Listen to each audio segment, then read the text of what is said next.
Yes, yes, yes. Shalom, Chaverim, shalom. So, the Hyksos, we're going to touch on the Hyksos a little bit right here.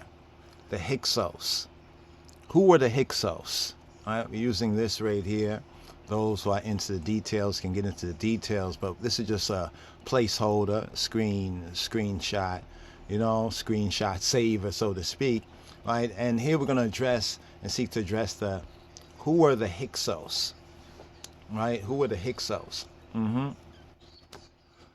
Were the Hyksos Hebrews, right? Were the Hyksos Canaanites? Were the Hyksos immigrants? Were the Hyksos foreign kings? Were they shepherd kings? Were they shepherd rulers? Because there's a difference between a king is a ruler, but then sometimes in certain structures and orders, they have different levels, like a sergeant, right, is not a lieutenant is not a corporal, right? A corporal is not a captain, right? So there's different ranks. So this term Hyksos or HYKSOS, right? When we start to look at some of the etymology from ancient KEMET, right, or ancient Mitzrayim from a Hebrew perspective. So who were the Hyksos?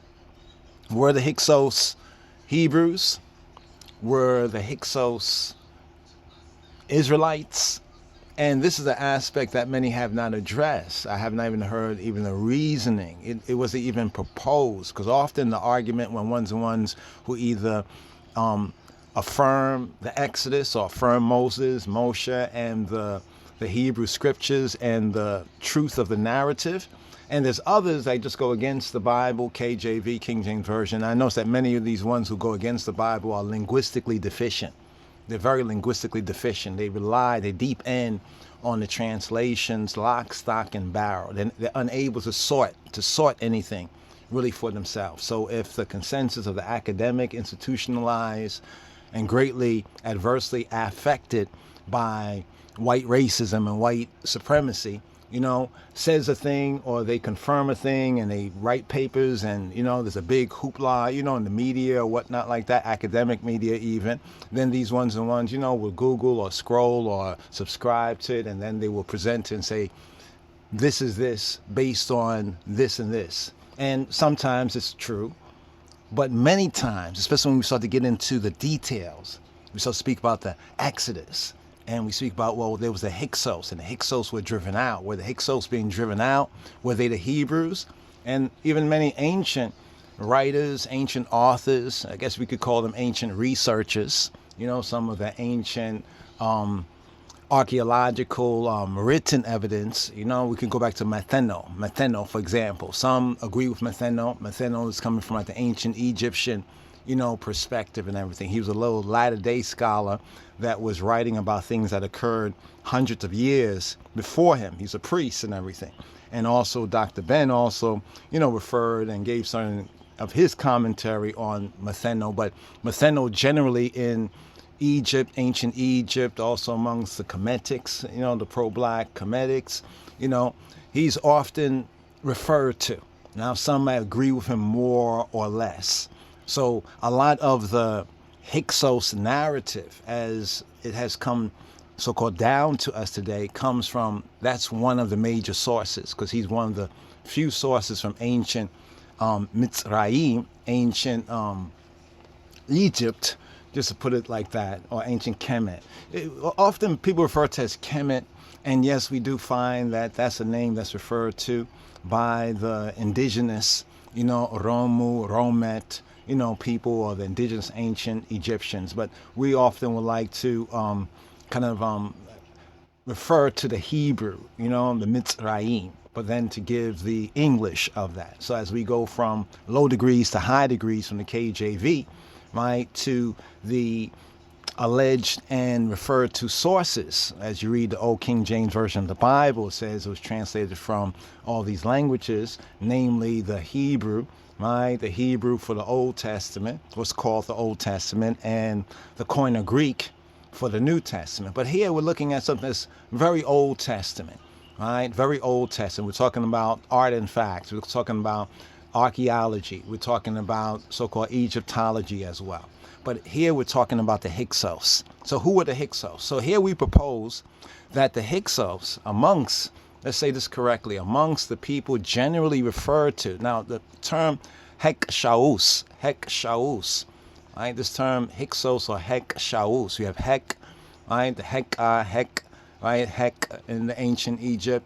And that has to do with like the shepherd's rod is often referred to as the Hek, right? The Hek, right? Some would just say the Hek. But there was a special glyph. The glyph that was used, right, is a special glyph, and that's the click glyph. Now let's bring that up actually so we can show that right here. But let's first present our presentation that who was the Hyksos? Were the Hyksos Hebrews? Were the Hyksos Israelites? Right? Were the Hyksos Edomites? Who were the ones that were ruling according to the available archaeology and artifacts and the available evidence? Who was the ones that was ruling, right? Ruling the indigenous Egyptians for a time, for a period of time, according to even the ancient Egyptian perspective. Who were these Hyksos that was driven out, some say at the time of Kamosis, right? And also Ahmosis, right? Ahmosis and Kamosis, right? When they restored, according to the narrative, they restored the indigenous rulers, So it's like there were these others. Some have even said that it was 400 years when the Hyksos were ruling. Others have narrowed it down to a little over 100 years. You know, as the archaeology, as more evidence comes out, and ones can kind of refine the view, right? But I think in Metheno might have mentioned a little longer, I think, than 100 years. If we recall correct, don't have Metheno in front of us right now, but it's between like 100 to 400 years. Many of the modern archaeological references, if you research it, look it up, or even just do some basic good Google on it, you might find like roughly 100 years. That's the consensus today. But who were the Hyksos, right? Or whether the HYKSOS was the term Hyksos, a catch-all phrase, a catch-all terminology, like today when they speak about immigrants, right? They talk about the immigrants. When you say immigrants today in this North Country called America, who are we really speaking about when we say immigrants, or when it said immigrants? Right? We even find there's a revision of certain narrative even after our people, the Beta Israel of the West, were over here for 400 plus years. Roughly, we could say the 1619 period, this is a date, right, to the 2019 period as far as a reference to a 400-year period of time of our people in this diaspora, this dispersion in the Americas and the Caribbean, right? There's this revision of our narrative by others saying that the black peoples that were enslaved over here in the Americas since the Ethiopian ocean slave trade over here in the Americas and the Caribbean, the revision says that, well, they actually were immigrants too. So there's a whole rewriting of our narrative, our history, our story concerning our ancestors here in the Americas, so-called black peoples, you know, black Americans, black people, but generally black peoples in this Western Hemisphere, to say that the reason why we came over here and what we were not so much slaves, according to some revisionist narratives, but we were actually immigrants. And they try to spin this whole modern, they take the modern narrative of immigration, because many modern immigrants that come over here to the Americas, whether from south of the Rio Grande, right, whether across the Caribbean, South America, whether across the modern Atlantic Ocean, formerly known as the Ethiopian Ocean, you know, so-called the continent called Africa, right? Whether they come from the so-called, what's called today the Middle East, whether they come from, we could say, the East, like India or other places, or China, or whether they come from parts of Europe. These all are referred to as immigrants. At the turn of the 20th century, which is the 1900s, there was the Ellis Island immigrants that came from other parts of Europe that were not Anglo-American Christians, Protestant Christians that came over at that time. There was a whole immigration. This is what's popularly known in America, the white, let's call it what it was, the white so-called immigrants. We're not talking about the people of color, the black people, the melanated people, the people of color, so to speak. We're talking about when so-called white immigrants came over here to Ellis Island. All right, so the terminology, this is all to say that the terminology immigrant is a very broad and a very wide terminology that tends to cover, it covers a lot of different peoples who have some similar, of course, we as human beings have certain similarities anyway. There's some basic things that we basically do in very basic similar ways, right? But these are all different people groups that we can just collectively call immigrants today, right? And with what we just mentioned about the rewriting, right, of the Beta Israel of the West, so-called black and brown people over here in the Americas and the Caribbean that were brought over here, right, our ancestors being brought over here approximately 400 plus years ago in the trans-Ethiopian Ocean, falsely called the transatlantic ocean slave trade, more correctly the trans-Ethiopian Ocean enslavement of the Beta Israel, once lost, now found black sheep of the house of Israel in America. They're trying to say that our ancestors were not slaves or enslaved, but they actually were so-called West African immigrants. This is how they're trying to rewrite our story and rewrite our history and the history of our ancestors here.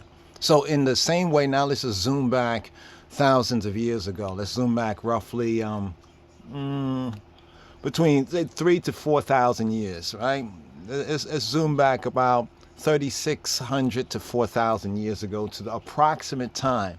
And also people are arguing about the timeline. We're going to do a follow-up to the timeline of the Exodus as best as possible as it corresponds with the present day Gregorian counting, the Gregorian calendar. Right? Not going to be totally dismissive of it, but even in the Gregorian calendar, there's a lot of overlapping and different timelines that many of the ancient Egyptian archaeologists and institutions and academics and researchers use, right, for ancient Egypt. Even they say from the available archaeology and research, is somewhat dubious. Sometimes they cannot really put together a complete coherent timeline, especially over the broad time, the wide time that ancient Egypt existed. Because it seems as though ancient Egypt existed from approximately roughly a 2,000 to 3,000 year, and some even push it to 5,000 to 7,000 years. So there's various different, when we talk about ancient Egypt and the origins of ancient Egypt. This video is not that right here, but this is just to ask the question of who were the Hyksos. And we submit to you, I, Rasiadonis Tafari, LOJ, the line of Judah, right, Society of His Majesty, we propose, Yadin here is proposing.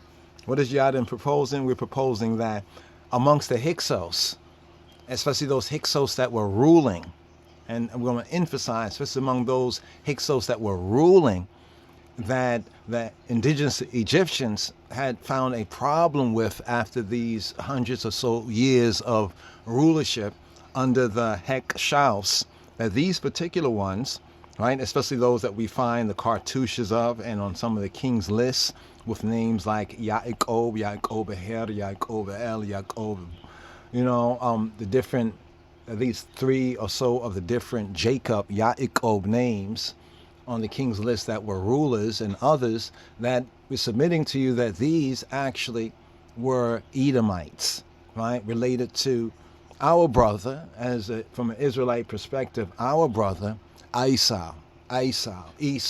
So were the Hyksos Esau? Were the Hyksos Esau? Were the Hyksos Edomites? And how does the archaeological research of ancient Egypt, right, correspond and also confirms a true reading of the Hebrew narrative in the translation or through the translation that's known as the Bible, right?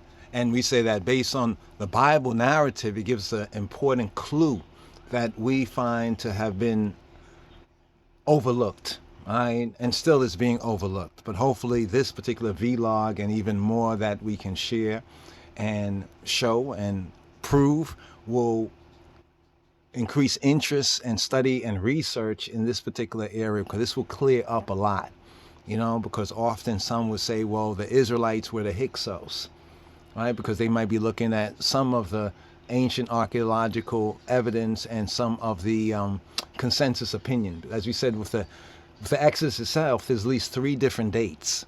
There's a very early date, there's a very late date, right? We find that the middle date is the more correct date. In other words, what we mean is that there is an earlier date, roughly maybe, what's about 1600. There's a next date, right? A middle date, roughly around 1400. And then there is another date, roughly around 1200.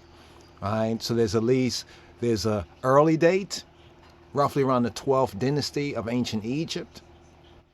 Then there is the late date, right? And the later date is roughly maybe around the time of Ramses. You might have heard that some allege that Ramses was the pharaoh of the Exodus. That's the late date. And then there is the correct date, right? Which is roughly around the 1400, 1440 date, during the time of the Thutmosides or Tutmosis, right? Or Tutmosis, as he is called. Right? So even right there are these differences. Even amongst those that might believe in the Exodus or the Bible, they have done certain research, and this research goes over a period of time of roughly 200 to 300 years, right?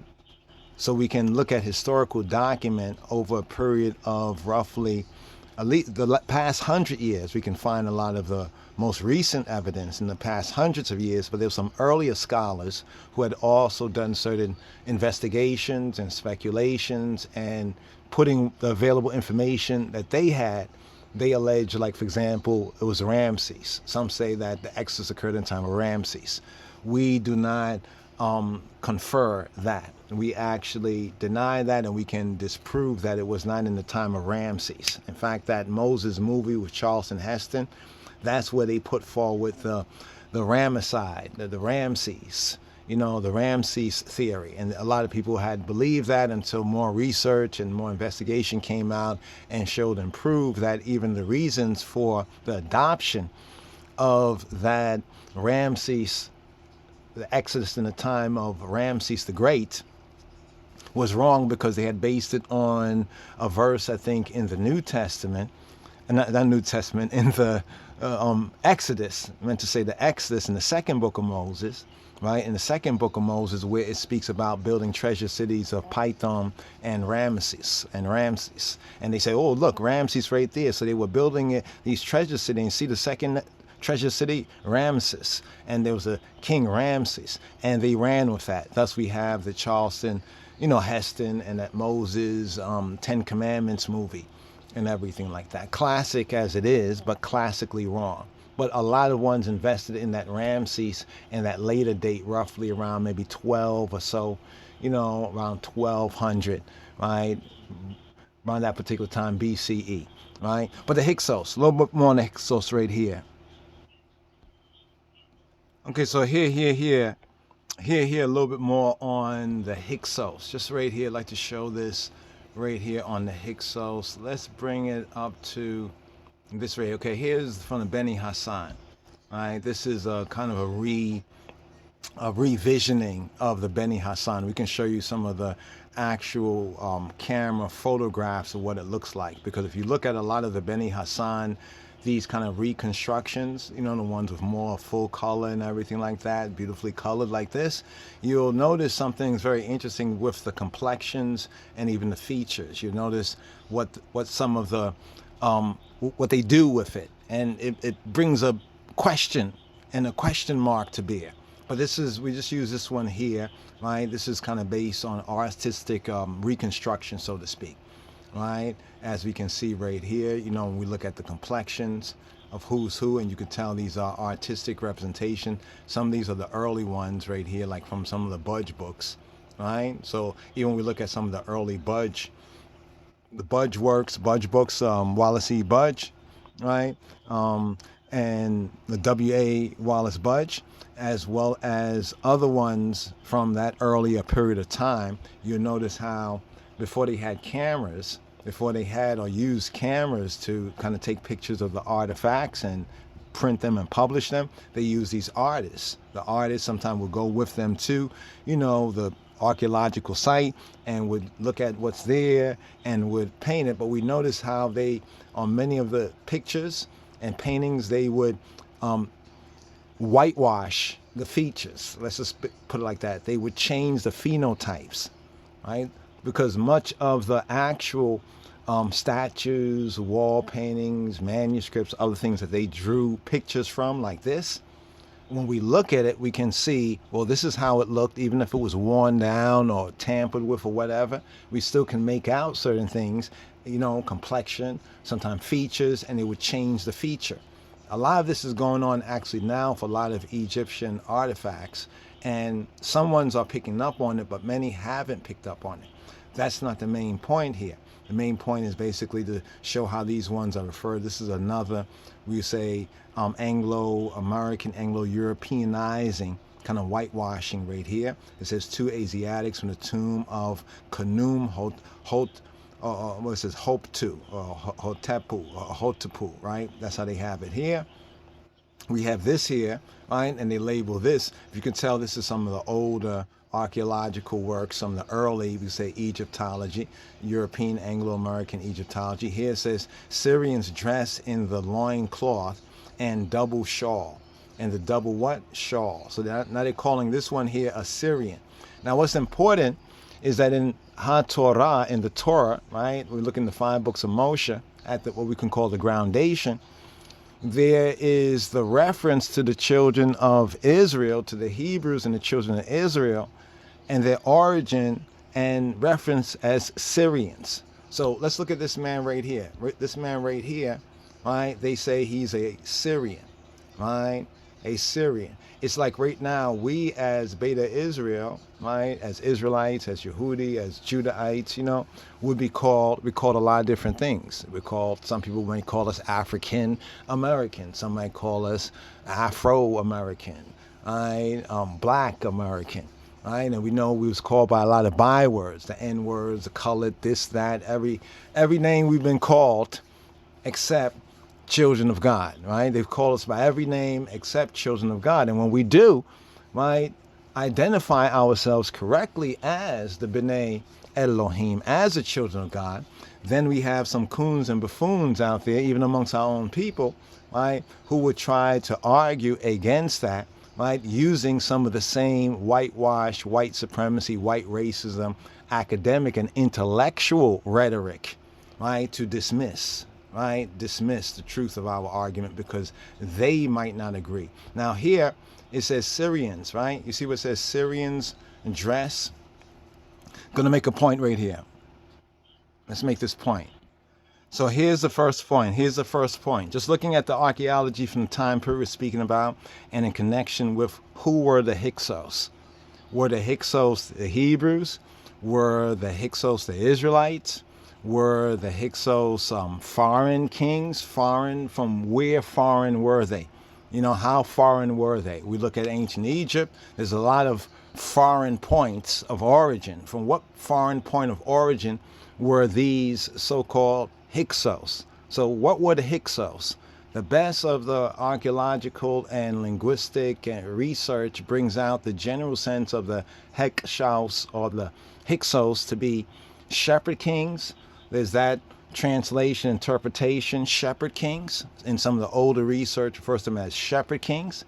In others, it refers to them as foreign kings, right? Foreign kings, right? Shepherd kings, shepherd rulers, foreign rulers, right? But here, in link with the Syrian, remember the Syrian? So the Israelites, according to HaTorah, the first book of Moshe here in Genesis 25 and 20, identifies the founding fathers and mothers, we could say, of the Israelites. And when we say the Israelites, we're speaking about Yaakov, Jacob, right? And his 12 sons, who we get to know as the 12 tribes of Yisrael, of Israel, right? They're also referred to as the Hebrews. Now, note this, mainly the title of, people say is, were the Israelites in Egypt? Prove it. We can prove more so that the Hebrews were in Egypt. But before we can prove that right there, before we will prove that, we have proven it, but show the proof, show and prove right here, we're seeking to show and prove that the Hyksos were not who you've been led to believe. Already we mentioned the fact that there's all these different opinions about the Hyksos. Who were the Hyksos? Some say the Hyksos were Hebrews. Some say the Hyksos were Israelites. Some say the Hyksos may have been Canaanites, even though there were particular names that the ancient Egyptians knew for people they knew. So for people that they knew, they gave names to. What makes the Hebrews, and in particular the Israelites, different? Well, it's because of how did the Israelites and the Hebrews identify themselves. Here's the key. How did the Hebrews and Israelites identify themselves? According to the translation here, King James Version of the Bible, Genesis 25:20 says, and Isaac, Yitzhak, was 40 years old when he took Rebekah to wife, the daughter of Bethuel. The what? What it says? The Syrian. Did we just mention that about the Syrian? We just showed you right here of the Syrian. Let's show right over here the Syrian.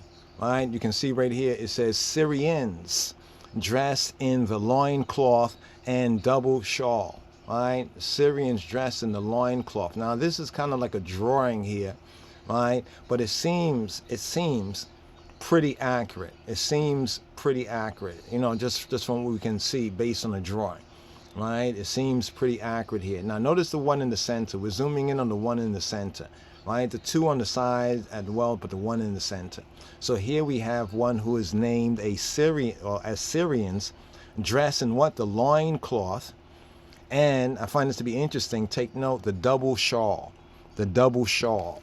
Right? Now we know that the shawl as an article of clothing is important to a lot of people. We're not saying that only Israelites, because some of the mockers and scoffers would try to make it seem like we're saying that only the Israelites wear the shawl. And we made our whole point because it said shawl. No, but that's very important. We shall, right, follow up on that. But here it says the Syrian of Pandan Aram. The Syrian of where? Pandan Aram. Pandan Aram, right? Some interpret that as field. It's right, a plain or tableland in northern Mesopotamia, in Aram. A region of what? Syria. A region of Syria, plateau, right? Tableland of Aram. So Pandan, table, right? Plateau, table, like the flat top mountains. You know, like the Close Encounter. What's that movie? Close Encounters of the Third Kind. They show that mountain. Remember that mountain? It's like Deborah Damo in Ethiopia, among the Israelites of Ethiopia, like a flat top mountain. You've seen those kind of mountains, right? Right. So it's like a tabletop land. In other words, it's a high land, but it's high up, like mountains high up, but it's flat, right? Like flatlands. It's high elevation flatland. Pandan Aram, right? So they said this is the region of Syria, or Aram, right? So we get Syria in the translation, but actually in the Hebrew, in the Ibrit, we have Aram.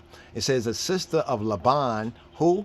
The Syrian. So it identifies here, right? Rebecca's, it says Isaac was 40 years old, right? Here it's identifying, these are relations, right, to Abraham, Ha-Ibri, Abraham the Hebrew, right? These are familial family, mispaka.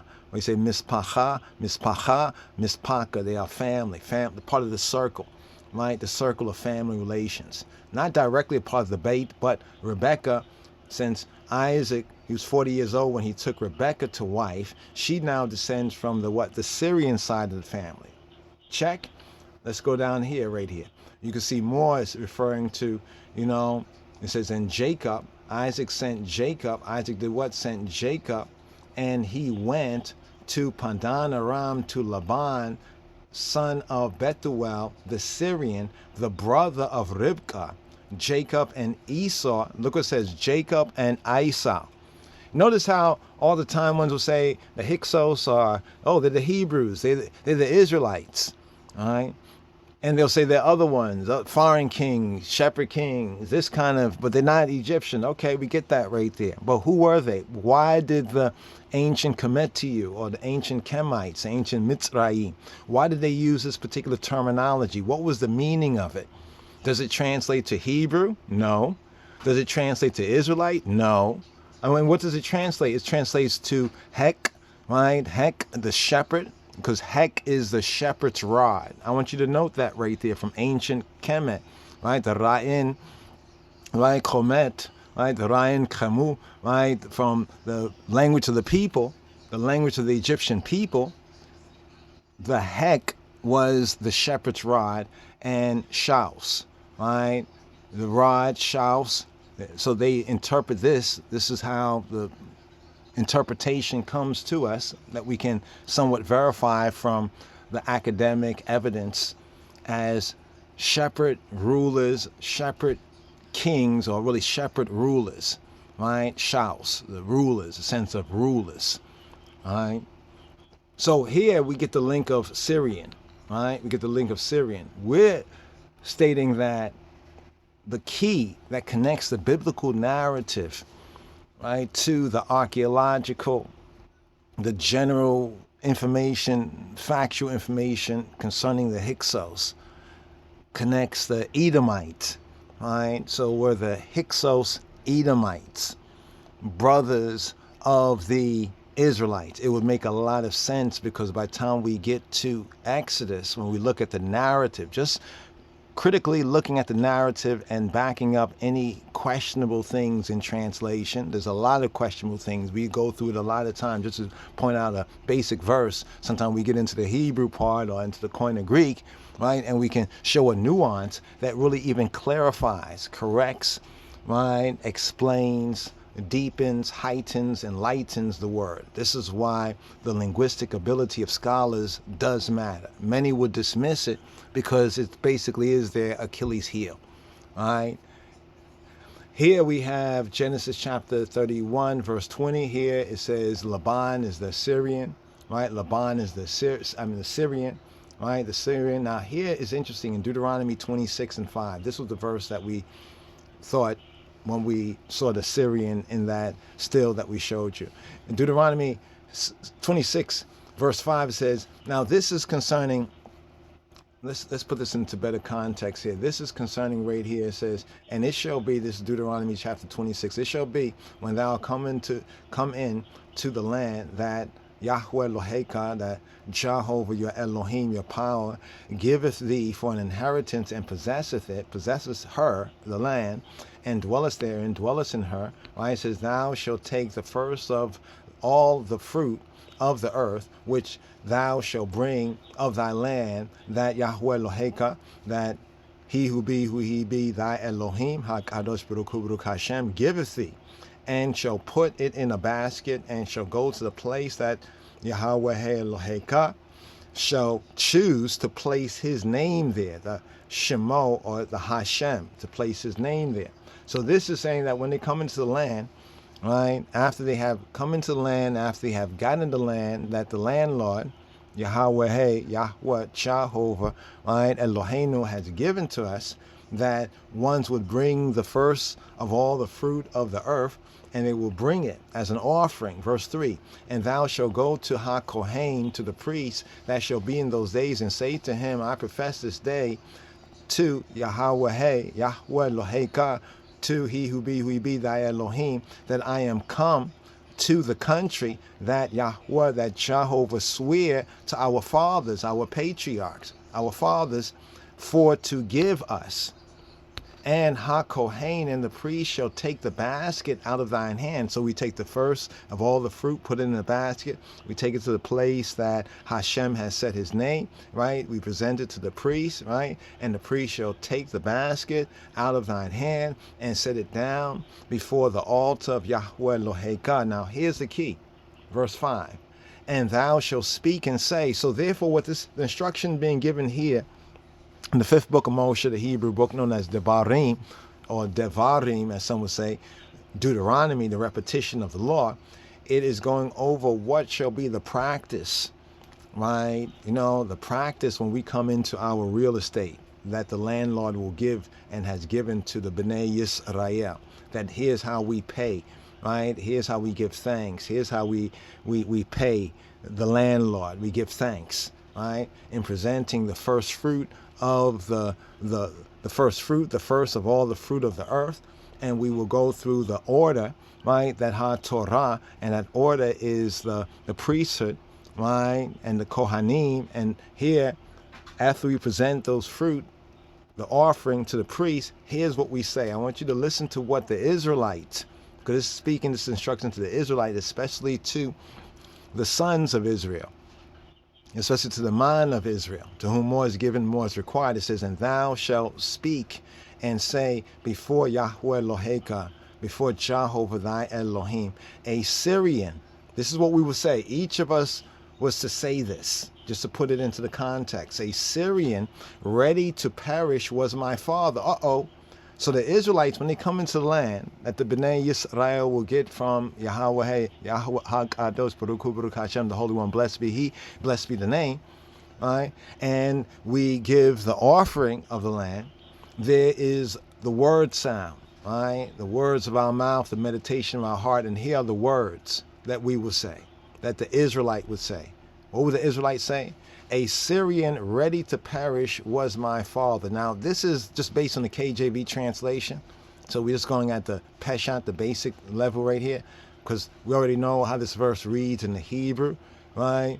So we're not going into that. Generally, it's applicable here for this purpose because of Assyrian, because of the name Syrian. So the Israelites identified their ancestry, right, according to the scripture, with the Syrian, right? With the Syrian, or more correctly in the Hebrew, that's what we say there's a difference, right? Here we have the H761, the Arami, the Arami, or the Aramaean, Arami. Now it's been translated. Now notice, this is what the Hebrew actually says. So when you read it in the KJV, it says Assyrian, right? Ready to perish was my father. But here we have Arami, right? And Arami and Aramean, right? A thing or person from Syria or Aram. Now, biblically, Hebraically, we refer to that region, or that region was referred to as Aram, right? As Aram, right? Just to point that out. But somehow in KJV, the way it comes down to us today, through the translation 1611, we're saying Syrian. Now that has a lot to do with the, the geopolitical context, because a lot of these translations and the reasons for it, because if one studies, one would say, well, this actually differs a lot, more or less here or there. So we're going to get this Hebrew right here to bring out the, a wandering Aramaean was my father. So now in the Hebrew, the alternative reading of this, we just showed you right here, just from what one can see. This is KJV. You see the blue hyperlinks. That right there is for the concordance, the underlying word. We call that the source code, the HD, the Hebrew definition source code. It says a Syrian, but in the Hebrew it's a Arami. Here is what will be said right here, and thou shalt speak and say before Jehovah thy Elohim, where Anita, where Amarta lifnei Yahweh Eloheka. Here's what we say: Arami, Obed, Abi, a wandering Aramaean was my father. Arami, Obed, Abi. Arami, an Aramaean, Obed, wandering, Abi, my father, a wandering Aramean. Now this whole sense of a wandering Aramean and Aramean, right? Some bring out the sense of plan to destroy my father. Some actually bring this out and point this more to the sense of that Laban, if you recall Laban from the narrative. But we already know that the matriarchs, right? It matters what your mother is, the matriarchs, right? We have Ribka, right? And we also have Rachel and even Leah, right? And no doubt their handmaidens also were Arameans. So here, bringing out the Hebrew sense of this verse, a wandering Aramean was my father, and he went down into Mitzrayim, to Egypt, and sojourned there, few in number. How many? Few in number. So let's put this into perspective. When people say, well, were the Hebrews, were the Israelites in Egypt? Where's the proof of the Israelites in Egypt? Let's put it into context. What does it say right here? It says, and wandering Aramean or Syrian, right, in the translation KJV, was my father, or in the KJV, a Syrian ready to perish was my father. That's all based on the obeyed, right? The obeyed. How is obeyed brought out, right? Obeyed, right? While living in Aram, Yaiko, this brings out the sense of a Syrian ready to perish, or a wandering Aramean, a wandering Syrian was my father. Arami obeyed Abi. Arami obeyed Abi. A wandering Aramean, Syrian, was my father. The meaning here is, the Targum here, is that while living in Aram, Jacob, Yaakov, was destitute. And also in Mitzrayim, in KEMET, he was a stranger. Consequently, Yisrael's land was not an inheritance from their ancestor. All right, so therefore the the Canaanite land, was not an inheritance from our ancestor, but it was a gift of Ha-Elohim, of Ha-Elohim, Ha-Kadosh Baruch Hu, Baruch Hashem. Some explain that the reference can also be to Abraham, because he also came out of Ur of the Kasdim, therefore also can be defined as an Aramean or a Syrian, right? Reference of Abraham, who was a wanderer from his native country. Right, so in looking at this word right here, ready to perish, we have abad here, to vanish, to go astray, right? But it also has a sense of to wander, right? To stray, to wander, right? Or ready to be destroyed too. Here we go, to bring out the sense. Strong's has it right there, the primitive root, right? Also properly to wander away. But if one's wander, like wandering lost sheep, right? That means they can lose themselves. The implication of it, they can perish. It's bringing out the precariousness even from the patriarchs, the Hebrew triunity of trinity of patriarchs, Abraham, Isaac, and Jacob. All of them, from the perspective of the Israelites in the land, offering an offering to the landlord, to HaKadosh Baruch Hu, Baruch Hashem, the Holy One, blessed be He, blessed be the name, is referring to my father in the singular collective sense. All of them can be considered to be that Syrian ready to perish, or that wandering Aramean, who, and because of the status of being a wanderer, a stranger, right? It's like you can lose yourself, because where do you belong to? You don't have no place, right? So your existence, right, is very fragile. This is bringing out the sense right here. Right? There's no way to flee. Like if you're a stranger, if you're an immigrant or a refugee, so to speak, and there's many people who no doubt they can testify and they understand that from a first-hand experience. So right here, it says right here, so he sojourned there with a few. A few. A few is not many. So we're looking at the children of Israel, or those who would be called. See, the Hebrews, right, became the children of Israel upon the Exodus. Let me say that again, because people ask, well, where is the where are the Israelites were the Israelites in Egypt? Technically, yes. But according to the facts of the narrative, it's known that even when you read Exodus, you notice that throughout Exodus, they're referred to as the Hebrews. And it's only in letting my people go that they become identified as the Israelites. This is what I'm saying. Before that, in the beginning of Exodus, right, the new Sutin Bet, Sutin Net, right, the new Paro, the new ruling house of ancient Egypt, new king that did not know Yosef. What was he saying? He's saying to his people, right? He's concerned about the people of the children of Israel. He's saying there's a people. Then we find Moshe as a baby referred to as, oh, this Hebrew boy. Notice, it doesn't say this Israelite boy, right? This Hebrew boy. Even when Joseph was in Egypt, and the Memphite woman, Potiphar, the official, the eunuch, the official's wife that accused Joseph, right, of rape, falsely accused Joseph of rape. What did she say? She said, you brought this Hebrew into my house.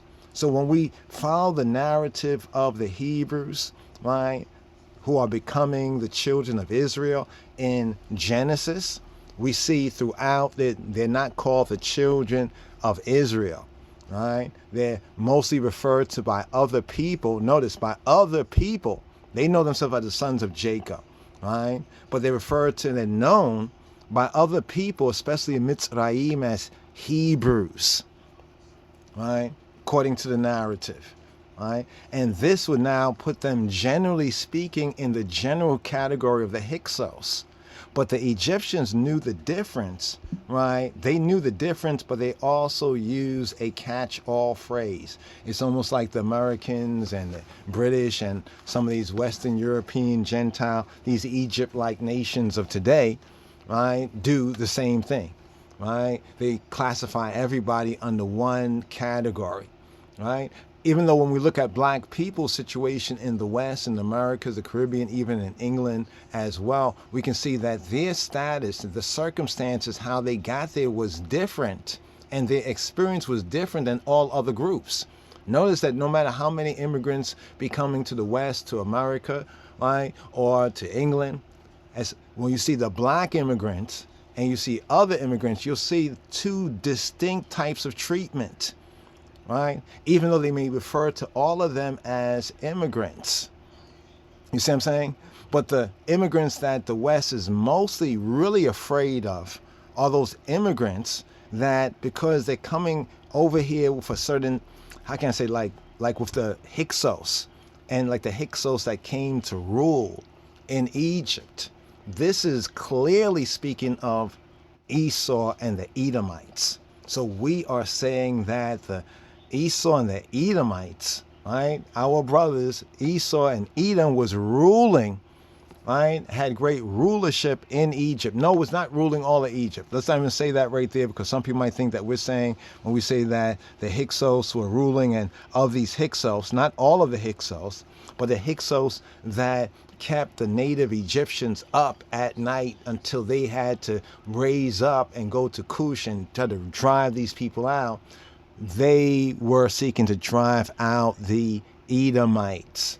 The Edomites also were immigrants, and the Edomites actually were immigrants prior to. And see, this is not going to lead us all into the reasonment on Esau and Edom based on the evidence that we have in the Bible. You see, we have a lot of evidence in the Bible that has been sadly, ignored. Right? We have a lot of evidence in the Bible that has been sadly ignored, because when ones read it, they really don't understand it. Like the connection of the Israelites being self-identified as Syrians, the patriarchs being self-identified as Arameans from Aram, right? From Aram. Oh, what's the meaning of Aram? Let's look at the meaning of Aram, right? What is the meaning of Aram? Oh no, we can keep that right there. The meaning of Aram, and we go on the Syrian, Arami, Aram, Arami. Here they have exalted, right? Exalted. Here we have an adjective, right? Let's go to the H758, Aram. Aram is exalted, Aram. We're just pointing to where they came from. Aram, or Syria, the nation. Now the term Syria is a later terminology they superimpose over Aram. So Aram is the more archaic, older history is under the nomenclature, the name of Aram. The later day name is Syria. It's almost like what they did with the continent they call Africa today. Formerly it was known as Ethiopia. They do this for a lot of places. They change the names of places or give places their own name. Before it was called Arabia. Nowadays they call it Saudi Arabia. In a similar way, today they call this the United States of America. You know, England was called, you know, like Great Britannia, you know. So we have these names, different names. But then we can research and find, okay, this is the older name. The older name is Aram. The later name is Syria. So the Syrian or the Aramean people, right? And who was Aram? Aram was the fifth son of Shem. Who was Aram? We also have a grandson of Nahor, also descendant of Asher, right? Was named Aram. Aram, now this is important here. This is very important that we get to this root right here, because we're speaking about the children of Israel. And here's what's the key thing and interesting, right? Because often we as Hebrews and as Israelites, and even we as the black Jews of the line of the tribe of Judah, might be somewhat go ham. We might go ham, right? They go ham, right? Against Esau and Edom. They say Esau and Edom is the white man, and so forth and so on. But here's what's interesting. Esau and Edom is our brother. If we would study now the biblical narrative concerning Esau, right, and his family, home economics, so to speak, this will also show how the descendants of Esau, the Edomites, were able to insinuate themselves in many different situations and proverbially be lost in the sauce. In other words, okay, let's go here. Let's go here, because this is going to be important. We're touching on, well, the HYKSOS, in order to better substantiate the point. Here we just seek it now to give an identity. If one's want to seek, well, what are the origin, and if one is looking for even the Hebrew and the related Israelite presence in ancient Egypt, we got to recognize, well, who they were. Because in ancient Egypt, the Hebrews were known as Hebrews. Those who were descendants of Abraham, Isaac, and Jacob, they was known as Hebrews. Because Egypt was a very religious place. And when I say religious, let's say spiritual, what we would call religion, generally speaking today. It was not necessarily the same, but we're not getting into all of that. Just simple talk right here. Egypt was a very religious place. They had over 42 or 46 different sacred precincts, different, you know, pseudo-trinities in different places. They all did not worship Isis, Ra, and Osiris, and Horus, and Isis. They did not all worship that. In fact, the Isis, Horus, and Osiris, based on the archaeology, we find that some of the tales and legends we hear about them, and people try to say, oh, this came from the Bible, so forth and so on, and that's what the Hebrews got it from. When we actually look into the wandering, for example, the wandering, we're talking about wandering, the wandering of Isis, of Orset. Some of you might know about the wandering of Orset, so forth and so on. This is testified to and attested to in ancient Egypt to roughly 300 BC to roughly 400 BC. And this is at least 500 to 600, let's say this is at least 500 to 600 years, right, after the establishment, we could say, of the Davidic and the Solomonic kingdom. So what I'm trying to say right here, what I'm saying right here is that y'all got a lot of things mixed up. That a lot of things do relate to ancient Egypt, but where is they citing the reference from? When we start to look at, well, where is this reference cited to? For example, a lot of the legends of Isis and Osiris and everything comes down to us in their most extant, you know, like complete or elaborated forms from later day writings that are coming down to the Common Era and coming very close to the New Testament times from ancient Egypt. You know, yes, there was Isis, these principles, these Netchers, Neteru, and other, you know, what they call them gods or god principles or elementals were mentioned. But a lot of the stories and narratives that people assume the Hebrews took, we can actually make the reverse argument based on where do we have the sources of these things. Right? We can get into the wandering of Isis. We're just looking over that again.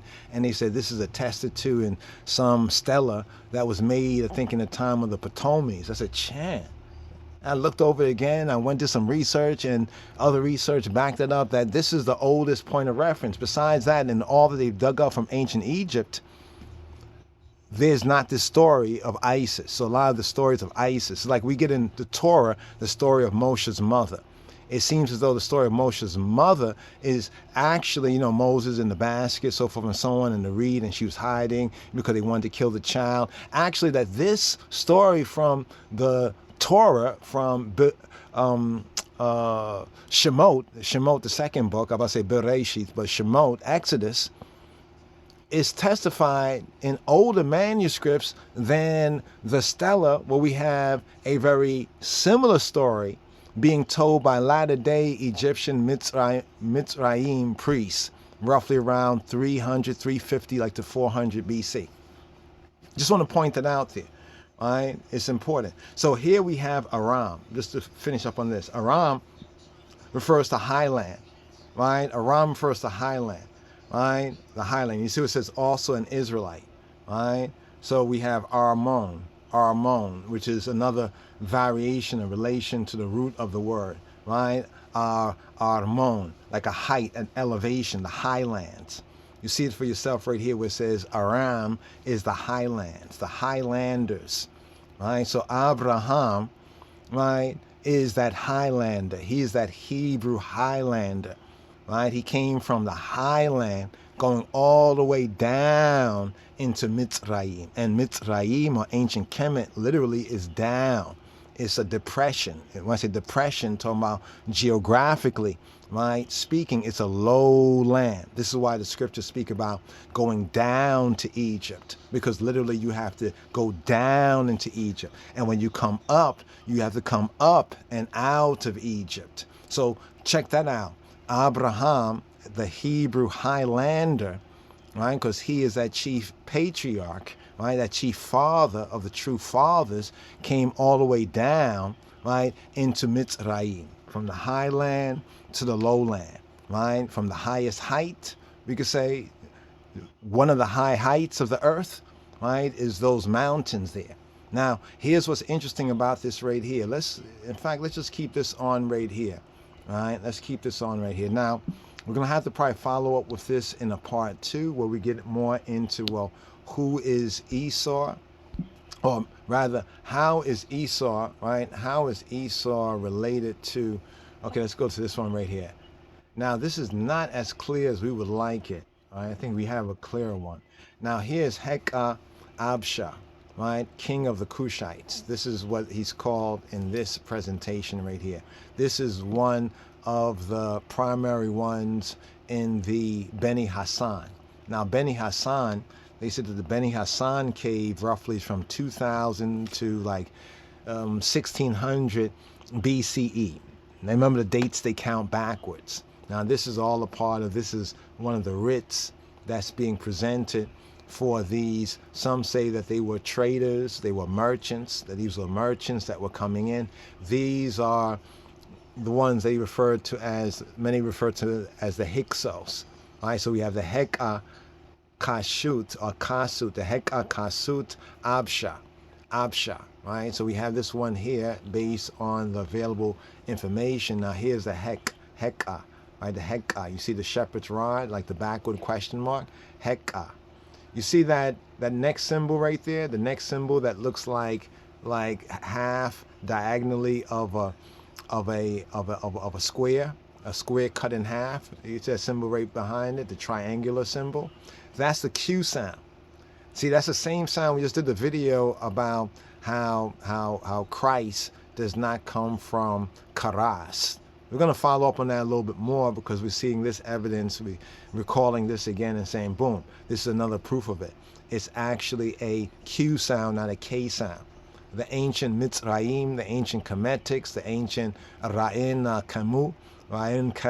Kemet, the language of the people, the native people distinguish between the K sound and the special K or the Q sound. This is a proof of it. The Heka, Kashut, Absha. Right? It's called the Heka, right? Ches. Some say Chesit, some say Kashut. Kashut, Chest. Heka, Chesht, when we look up here, right, we're looking up here, over here, right, you can see it barely, it's kind of a little blurry, but it's just reading these glyphs here.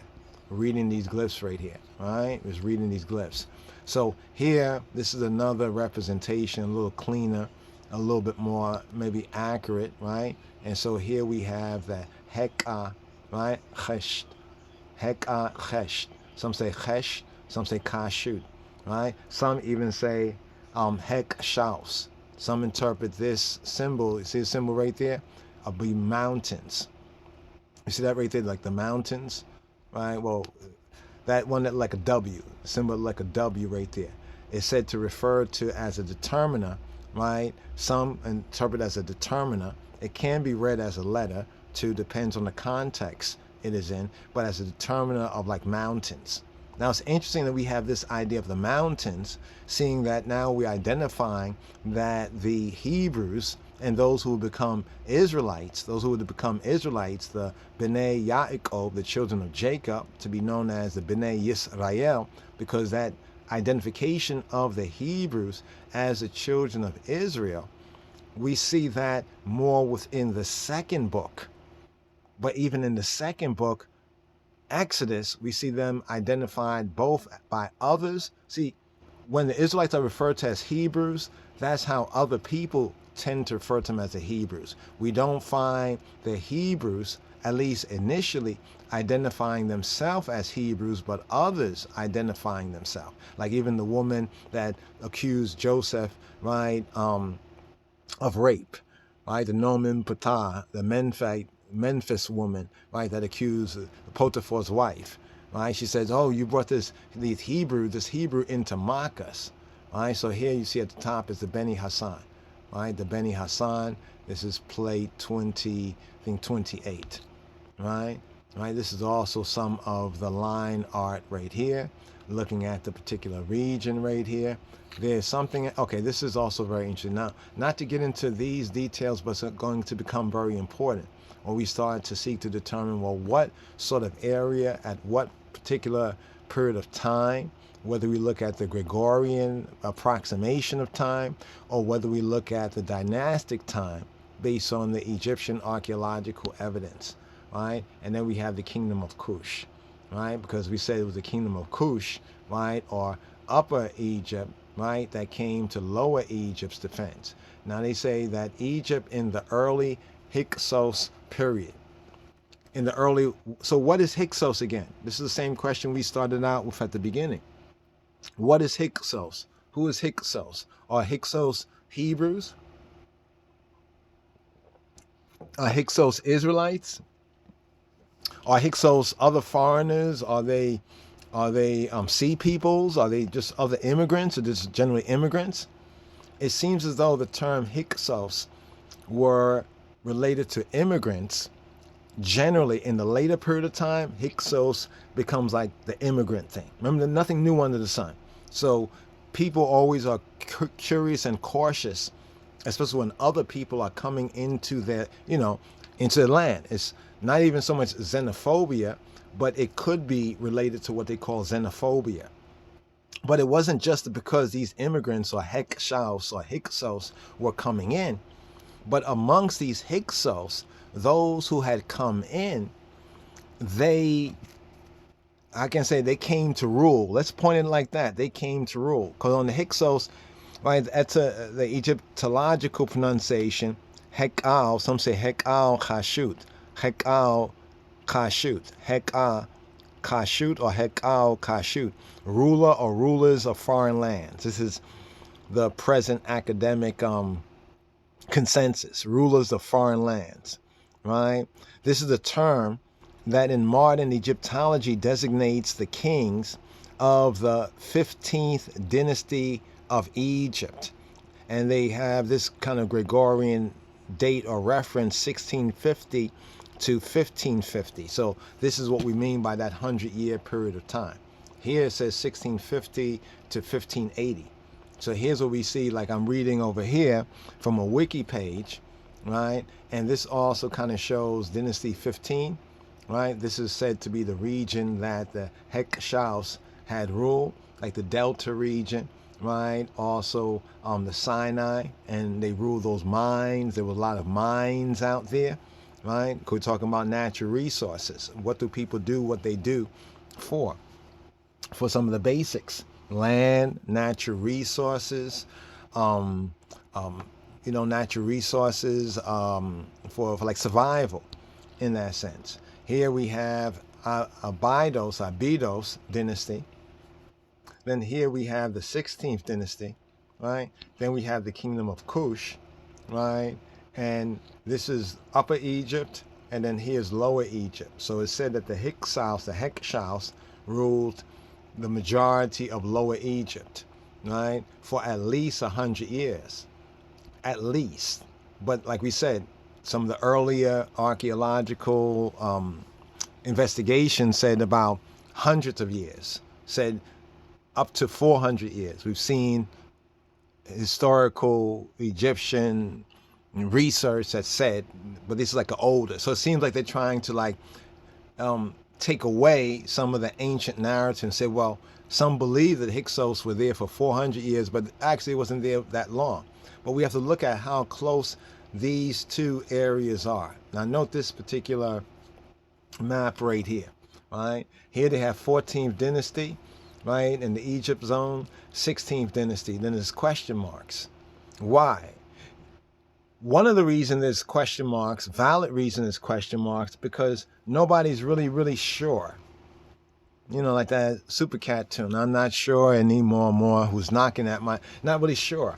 Because even Matheno and others say that during a period of almost 3 dynasties, right, there's a big gray zone in Egyptology. Those who have studied it no doubt have come across it, but it seems as though those who are really ancient Kemetic, ancient Egyptian enthusiasts or zealots, that even though they study this, they find this, and this is proven in the research and in the archaeology, they tend to gloss over it. They tend to gloss over it, or tend to kind of give it kind of like a never mind, like it's not that important, right? The fact that certain dates between, say, the 12th dynasty and the 18th dynasty, right? We get a lot of blur. In other words, before the 12th dynasty, a lot of the dates and the king's list and the chronology and some of the evidence of the period of time from the ancient Egyptian historical record is very clear.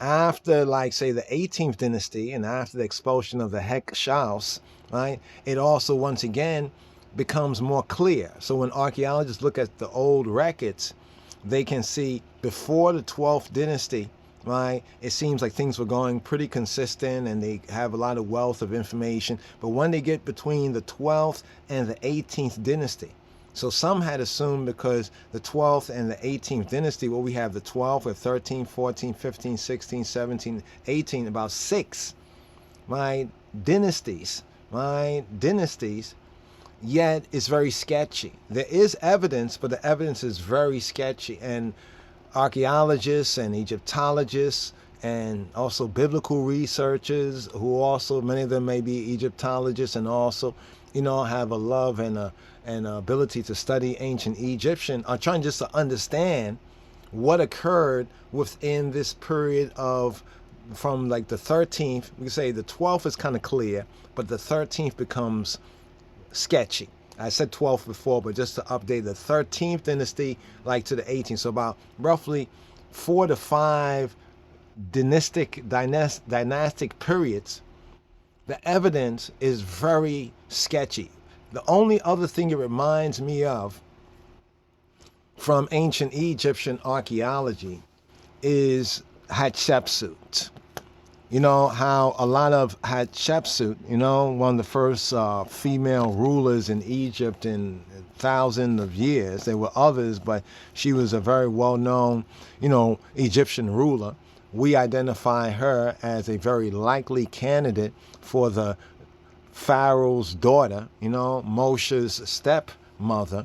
But even her artifacts and works were destroyed, not thousands of years later by invaders that came in that also destroyed and stole and misappropriated a lot of research. That's why everything is all around the world today, and there's a lot of confusion because you have to run around to a lot of different museums and nothing's in private archives and everything, you know. But Hatshepsut, her own archaeological, we could say, remains were destroyed by her stepson Tutmos, right? Tutmos III, who is also a very likely candidate, right? And we're positive that based on the evidence, he is the Pharaoh of the Exodus. So for ones and ones who've been asking, oh, you know, prove this, you know, what time, who was the Pharaoh? Because a lot of speculation on that. Because there's other points of reference from ancient Egyptian archaeology, even Egyptology facts that have been substantiated and proven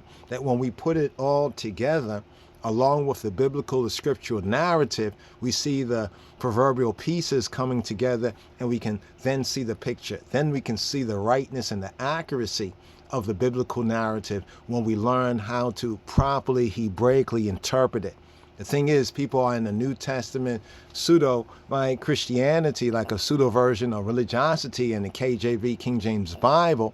And as we mentioned about the Aram and Syrian point just now, we showed you that, right? How the Israelites identified themselves, right, from the patriarchs as Highlanders, right, as Arameans. But the translator calls them Syrians, even though we showed you where the Hebrew text says Aram. But then the translation says Syrian. It doesn't just happen there, brothers and sisters. It happens elsewhere, right? It happens elsewhere as well, right? And then we get down here, the 17th dynasty. Notice this right here, the 17th dynasty, the native dynasty, right? The native dynasty. So we're going all the way to the south. Notice how far south we're going, right? And then as we go back up here, right, the greater Hyksos, right, Pelasgian. Now here it seems like they're bringing into context certain Canaanitish shepherd peoples as well. But this also fits with Esau and the Edomite profile. This fits with the Esau and the Edomite profile, right? So here we have the Babylonian Empire and the Hyksos invasion. When we start to now look at the bigger picture, right, of the historical time period. Now see, this period of 1750 BC, right, this period of 1750, remember how the dates they count down when we're looking at so-called BC dates, right, or Old Testament dates, they count down. So this is a rough, right, estimation based on the collective evidence of the Babylonian Empire vis-a-vis the Hyksos invasions of 1750 BC. Right? Now we're going to show as we go on, Jah willing, how that period of time, where was Abraham, Isaac, and Jacob in that period of time? See, it's important for us to put it together with all the available, because it's a beautiful picture, brothers and sisters, as we start to really see how it really does, you know, how it really does fit together. We thought that this was also of some great interest here. You see, this thing, African, Judah, Israelite from Punt. The invention of Jews by the remnants of the Hyksos and the Amorites and Judah, and right, there's a invention of this quote Jew and Jewish latter day that leads down to latter day identity by remnants of the HYKSOS and the Amorites. And then on the other hand, there is the Yehuda, the Judah of what they call Abyssinia or Kush or Tobia or Ethiopia. Find this to be very, very interesting right here. We'll leave this on for a moment and then hopefully get into a whole reasonment on this as well, so ones can read over this. Now, this presents facts that we had come across, right? I like how it's put together here. Whoever has done this has really put it together very well. And they're giving us the other half of the story. Now, if you notice, there's some Arabic that's there as well. So what's good about this, it's outside of this Western Gentile paradigm, right? And it's also inclusive of we, the black Jews of the line of the tribe of Judah, and the Israelites of, we could say, of Tobia, of Africa, east of the River Nile, bringing that into the equation. Here they said the Arab Yemeni Israelites, right, and Turkic Mongolians, right, invasions. Here is pointing out to 1876 to 530 BC. So this is a wide period, right? This is a wide period. But note that at the bottom it says the Israelite turned, right, to Hebrew after, according to this, 1406 BC. And Turkic, you know, when we say the Turks, we're saying the Ottoman Turks or the Hittites. I want to point that out. The Ottoman Turks are the Hittites. So when you see up here the Hittite Empire, that's the Ottoman Turks. That's today like where Turkey is, the Ottoman Turks, right? The Ottoman Turks. Remember, the Hittites are mentioned in the Bible. Today, the place is called Turkey, right? Expelled Hebrews turn Pashtuns. This is kind of very interesting because as we start to fully research things, we start to find that when the Hebrews and the Israelites being dispersed, according to the words of the prophecy, we were dispersed to the four corners of the earth, not just to one direction.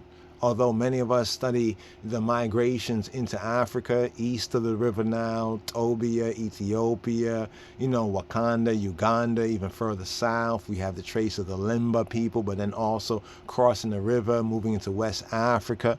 You know, we have some of the Hebrew Igbo people, right, as well. I say the Hebrew Igbo, those Igbo people who identify themselves as, you know what I mean? Because like we all can say, okay, we who are American, but not all of us are Black American, or not all of us have this 400-year history over here in America. You know what I'm saying? That means something to us, but it may not mean anything to the immigrant that just came over here. The immigrant might use our struggle and civil rights and anti-racism laws and legislation for their own benefit. Even many of the immigrants sometimes, especially from the Middle East and other places, use those things against us. They talk about, discriminating against them because whether they are Muslim or Arabic / Muslim, it become very tricky. On one level, they're talking about nationality. On the next level, they're talking about religion. You see how they do that? Who else does it like that? So here, I want you to notice this right here, right? It says Turkic Mongolians turned to Jews in 530 BC, right? And they speak about 9 stages. But what I'd like you to focus on right here, right, is look at the 1. Let's count. You see where it says 1, right? From Yemen, Israelite home, right? That's Yemen, right? Benjamin, right? Then crossing the Red Sea, right? Then we have over here, right, into Abyssinia, Ethiopia, right? You see that line, follow that blue line. Then some see this here, the wilderness, right? Now it's interesting what is being proposed right here, right? Now this might be considered a little alternative history, but we should not dismiss it, but we should study it, break it down, see what's true, right? Show and prove what's true, and also show and prove what's not. Now, this is the one I want to show you right here. Let's show this one right here from the top, right? So here they say on this one, fake Israel, right? They say over here, they have a key over there. They're going also into, notice the linguistics, the languages. Notice right here, Eastern, Central, Northwest, Aramaic, and then the Canaanite, then in the central is Arabic, right? The southern, right? Eastern South, right? The Eastern South, and now the Western South, or the Western, what we refer to as the Western Semitic, Old South, and then we have Ethiopian, right? And we have the North and the South right there. So linguistics, living languages, we have extinct, and then there's uncertain languages. So this is how the linguistic variation breaks down. So we're speaking about like Afro-Semitic. It's important to understand that. So when we're looking at the Bible, we can understand what we're reading, and we understand the language, or at least understand the reference points linguistically. This is also keys. And all real scholars and you say archaeologists and other investigators, not every scholar, but on their teams, you got to have those people on your team there just to give you that kind of cover. You need that cover, Otherwise, just regurgitating what some other scholar or another team, and even different teams that are investigating, sometimes they have to, they go at it over the meaning of a word or the translation. And sometimes that's so important because sometimes maybe they both are right about some things but wrong about things, and only by sharpening and refining they can then come out with a kind of a consensus, because they've gone through maybe the intellectual dispute about it, providing evidence and reviewing the evidence and saying, okay, this makes sense, okay, you've proven your point, or I've proven this point and you acknowledge, or I acknowledge you prove the point. And now we can use that new information, that new truth, right, in the conclusions that we form. Now, here's what's interesting. Now, here it says the genuine Israel, right? It says Africans from Punt, right? It says Israelites. So notice the blue line right here. This shows that whole region. And this is a very key region. It's a very key, it's probably one of the most important regions of the world. As people will look at the north and say, up here, the Levant or Palestine, Suez Canal, that's an important region, and yes, it is. But what's often dismissed, like when you look at a lot of the maps, notice how a lot of the maps kind of show you Egypt and Israel, or the Levant and the Sinai Peninsula, and a couple of the cataracts down to, like, they usually cut off the maps around Sudan. You notice that?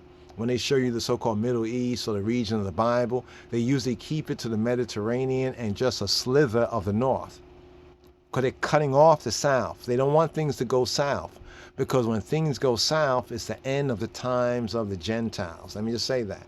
So this map shows exactly the difference between Israelites. Here they say Africans from Punt in the south, and Jews, Central Asiatic, Turkish, Mongolians in the north. Now, no doubt by that kind of racial, not so much racial, but they use that. They use that on various different in archaeology and in scholarship. They try to identify that. So not to be like overtly, they're speaking about Eastern European Jews overtly, because that's Khazari is part of the Turkish region, and it's also known Asiatically, and the Turkish are linked to that, and then they are mingled peoples, so that Mongolians is also part of that. Not saying that Asian, but they have this mixture. So this is all another way. Like when I say Africans from Punt, right? We would say it more as Tobians or Ethiopians or even Kushites. That's why it says, "Are ye not as right, the children of the Ethiopians, of B'nai Kushim unto me, O B'nai Yisrael." This is why that's there. So here, just to show this right here, this is related. Now, as we said, what about Esau?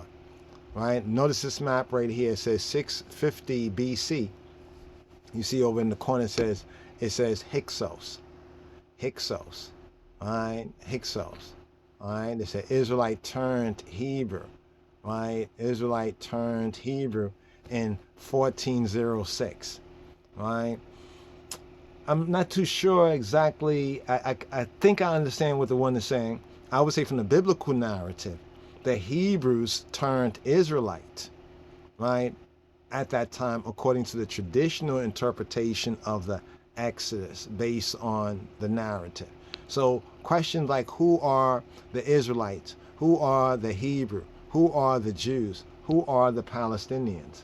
Why this research is very interesting is because it's pointing to the same date, timeline of the Exodus according to the BC timing, roughly around the 1440. Here they're saying 1446.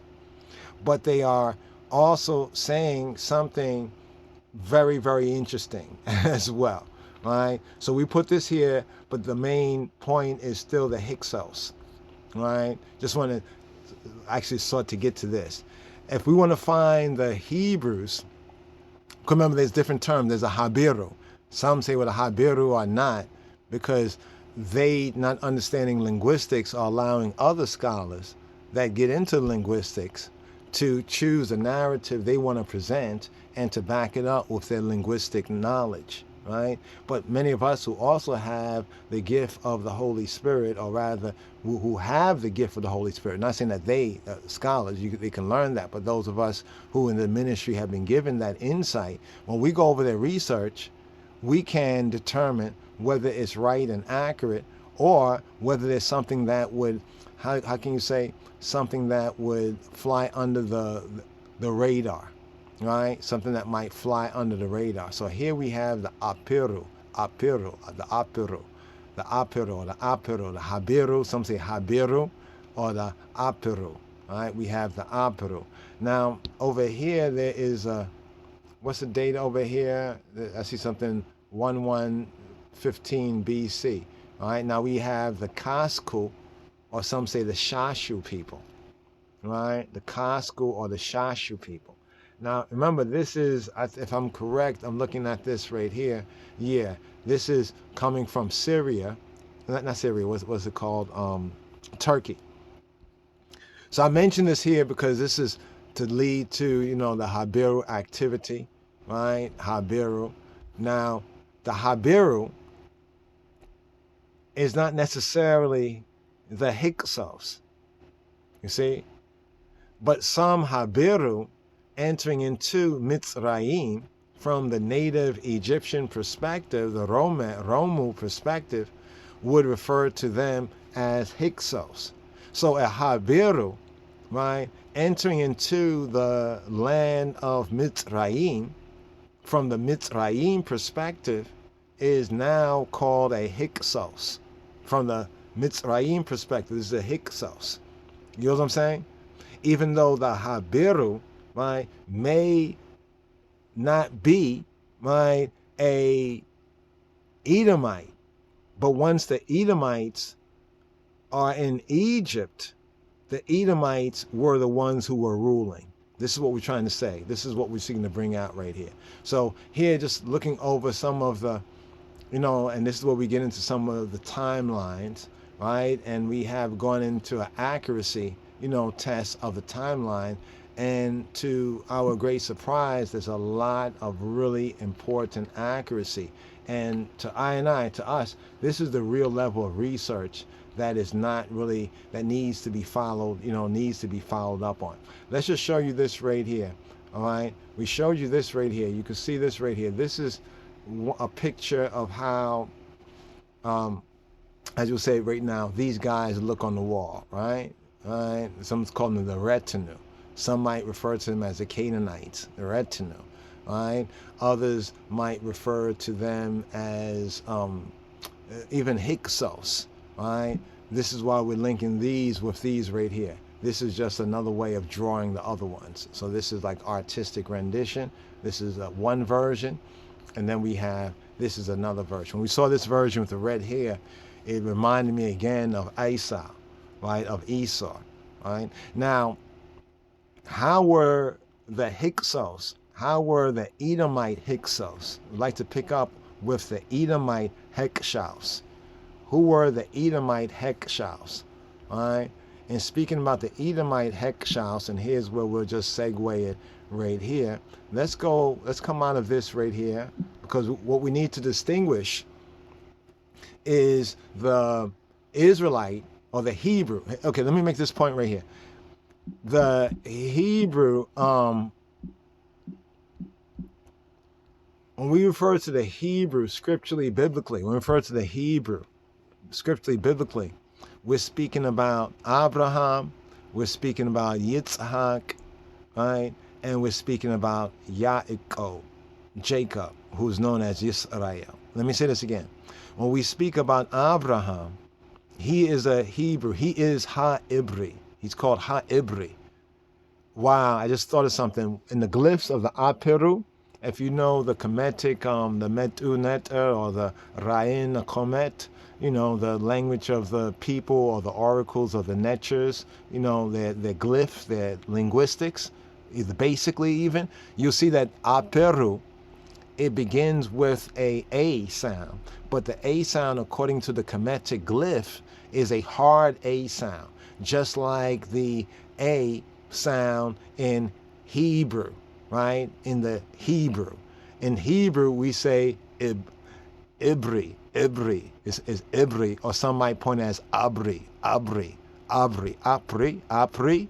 Apri. Abri. So from the Hebrew perspective, we say Abri or Ibri. Ibri, it's a ah. It's a ah, point as ah.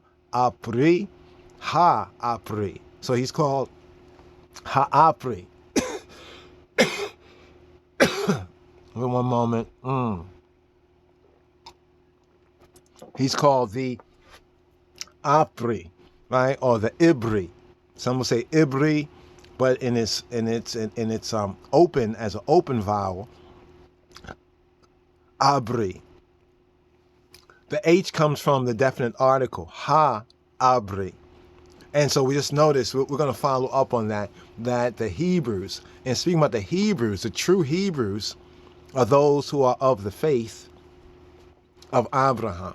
So we can see that that inheritance passes from Abraham to Yitzhak, Isaac, even though Abraham had other sons. And yes, they are sons of Abraham. They are part of the seeds, but they are not the seed.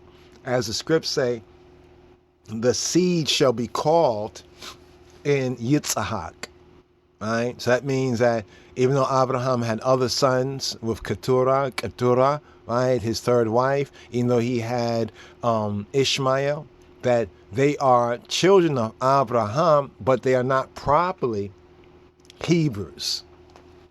Why? Why do we say that? Because they didn't stay in school, right? Or because they dropped out, especially in the case of Esau. Esau, he dropped out of Hebrew school.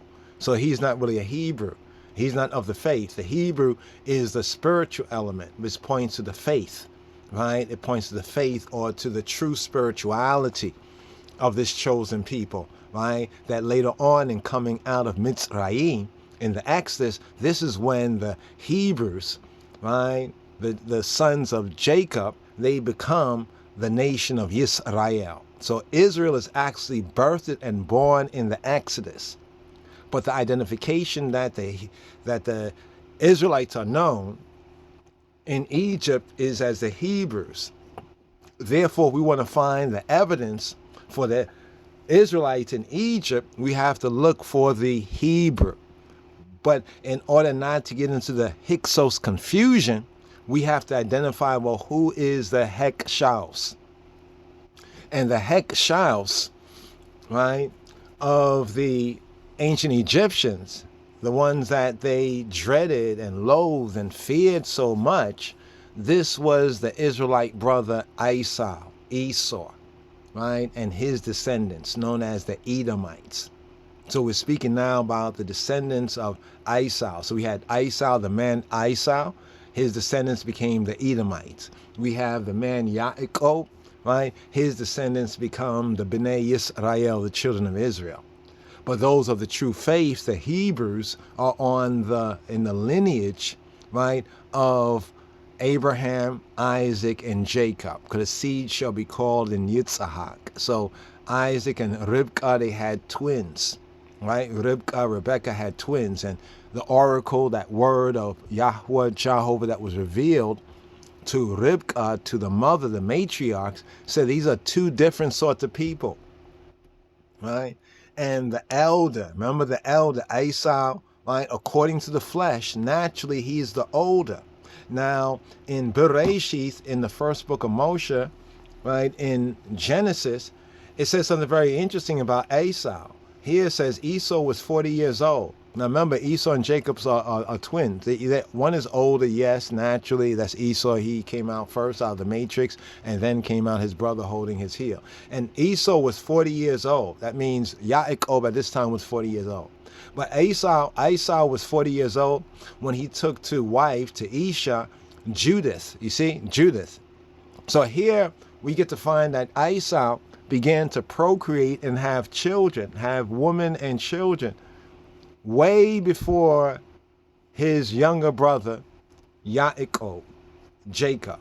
And here it says that he took to wife Yodit, or Judith, the daughter of Beeri, the Hittite. Wasn't we just talking about the Hittite? Now remember the Hittite connection, the Chiti. We say the Chiti, descendant of Het, of Heth. Who is Heth? The nation descended from Heth, the Hittites, the second son of Canaan, of the Ka'ana'anu of Canaan, once inhabitants of central Anatolia. And they tell you right here, modern Turkey. Now, when we look at where Turkey is, and you look at where the Khazar land, right? Khazaria, the Khazar land, and it's known when you study it, even in many of their documents, right? European Jews, they make those Khazar Turkish links, and even today, right? There's a lot of link with them. They are a relative related people, right? I was talking about their ethnicity, their genealogy, not their adopted or adapted religious philosophy. Once inhabitants of central Anatolia, modern Turkey, later in North, notice what it said, later in North Lebanon. Why North Lebanon? Because it's easier to get to North Lebanon than South Lebanon from Turkey, from the land of the Hittites. So here we get to see that Esau, when he was 40 years old, he took a wife. Her name was Judith or Yodit, right? Judith, right? Is Judith, Yehudit, right? Yehudit, which means praise, Yehudit.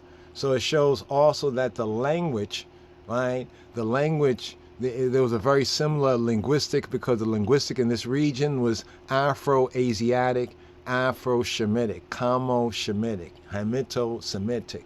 So here he took a Canaanite wife, right? To my Esau. So the Edomites are part Canaanite. Check. The Edomites are part Canaanite. Now this is important. This is an important note. And Bashemat, the daughter of Elon, the Hittite. So he took two, right? He took two Hittite women, two Canaanite women. If you know the narrative, you know that both his mother and his father were not very pleased with that.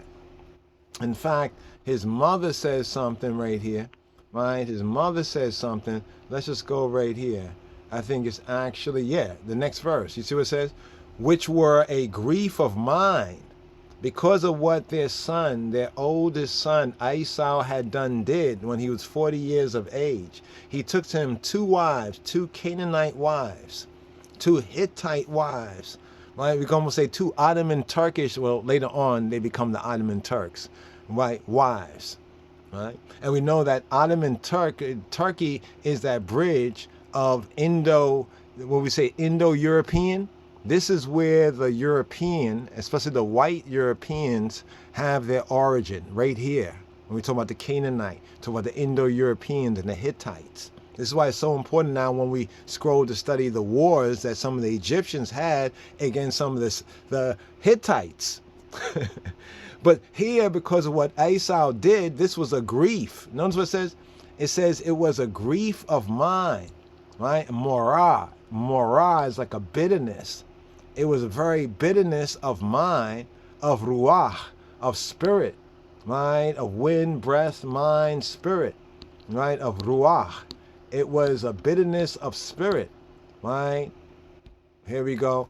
To Isaac, Yitzhak, and to Rebecca, because of what we say firstborn. He was the natural firstborn, Esau, before he sold his birthright, right? So here, Genesis 28:6, when Esau saw, and check this out, when Esau saw that Isaac, his father, Yitzhak, had blessed Yaakov. Actually, here, for those that don't understand, they'll say, oh, Jacob stole and Rebecca, they stole the blessing. But then there was another blessing. Even after that so-called stolen blessing, Yitzhak, after he had found out what Esau was up to with all of his foreign marriages to those who the patriarch, because he violated what Esau did, was a direct violation of the patriarchal instruction and code. We're going to get to that. Let's go right here. Esau saw that Yitzhak had blessed Yaakov and sent him away to Pandan Aram. You remember Pandan Aram? We touched on that earlier. To take him a Isha, a Esha, the Osset, to take to him a Osset, a wife from thence. And that as he blessed him, he gave him a charge, like a commandment, saying, thou shalt not take a daughter, a wife of the daughters of Canaan, of Canaan. Remember, this is now what Isaac had when he had blessed Jacob, Yaakov, Esau's younger brother, and sent him away. He gave him a charge. Now here, Esau is thinking, this is right after chapter 27, the so-called stolen blessing. Because who's trying to steal it was Esau was trying to steal it. He was trying to steal it back by lying and shucking and jiving. Right? But then after that whole incident, in the next chapter, he sees his mother and his father in particular bless Yitzhak, bless Yaakov again, and then it was saying what he said right here. Right? Let's look at this right here. Let's just go into the script right here. I'm going to seal up with this. And that Jacob, this is all what Esau saw, right? It's a rolling narrative right here. Esau saw that Isaac had blessed Jacob, sent him away, take him a wife from there, and he blessed him, and he gave him a charge, a command, saying, thou shalt not take a wife of the daughters of Canaan. And Yaakov, the patriarch, their father, right, or Jacob, our father, obeyed his father, right, granddad, right, and his mother, grandma, and was gone to Pandan Aram, to the tabletop highland. And Esau and Esau, seeing that the daughters of Canaan pleased not Yitzhak his father. Now I want you to note something right here. Notice how it says, and Esau and Esau, seeing that the daughters of Canaan did not please Isaac his father, because already mentioned in the scripture that they didn't please his mother. His mother said that if Jacob does the same thing that Esau has done, what will her life be worth? Because she's thinking about her descendants. She has a prophetic eye on the future.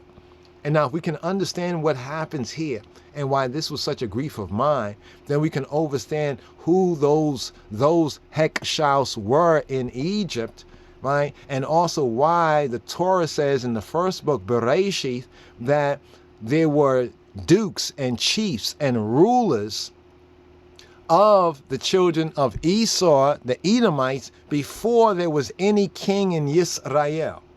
I'd like to bring that one out. Then went Esau to Ishmael. Now, get this. Let's read this and read it with reading comprehension. So now after Esau's watching this, he's thinking like, oh man, my brother stole my blessing. My brother stole my blessing and everything, right? And they blessed him. And so he got that blessing, and I'm going to kill him. I'm going to get him. And mama intervenes and sends, speaks to her husband, who is legally blind, right? And he was Torah blind, and kind of like woke him up in a sense. And then he blesses Jacob again in the witness of Esau right after the whole other blessing, because there were 3 blessings. People don't recognize it. There were 3 blessings.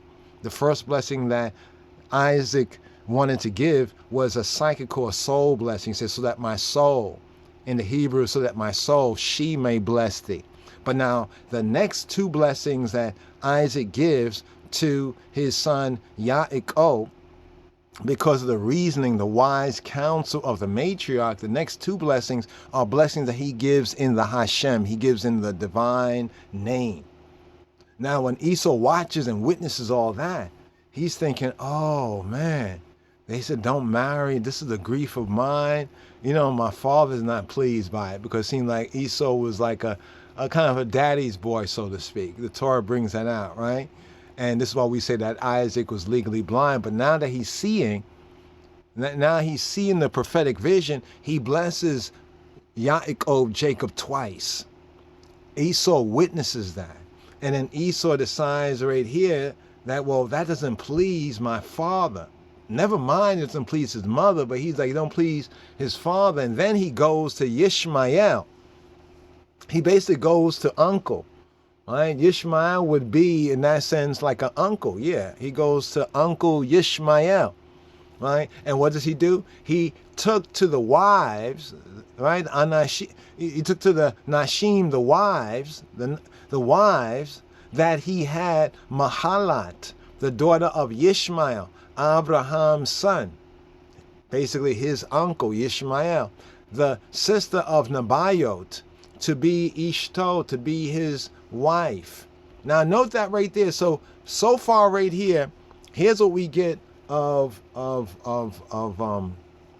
Esau.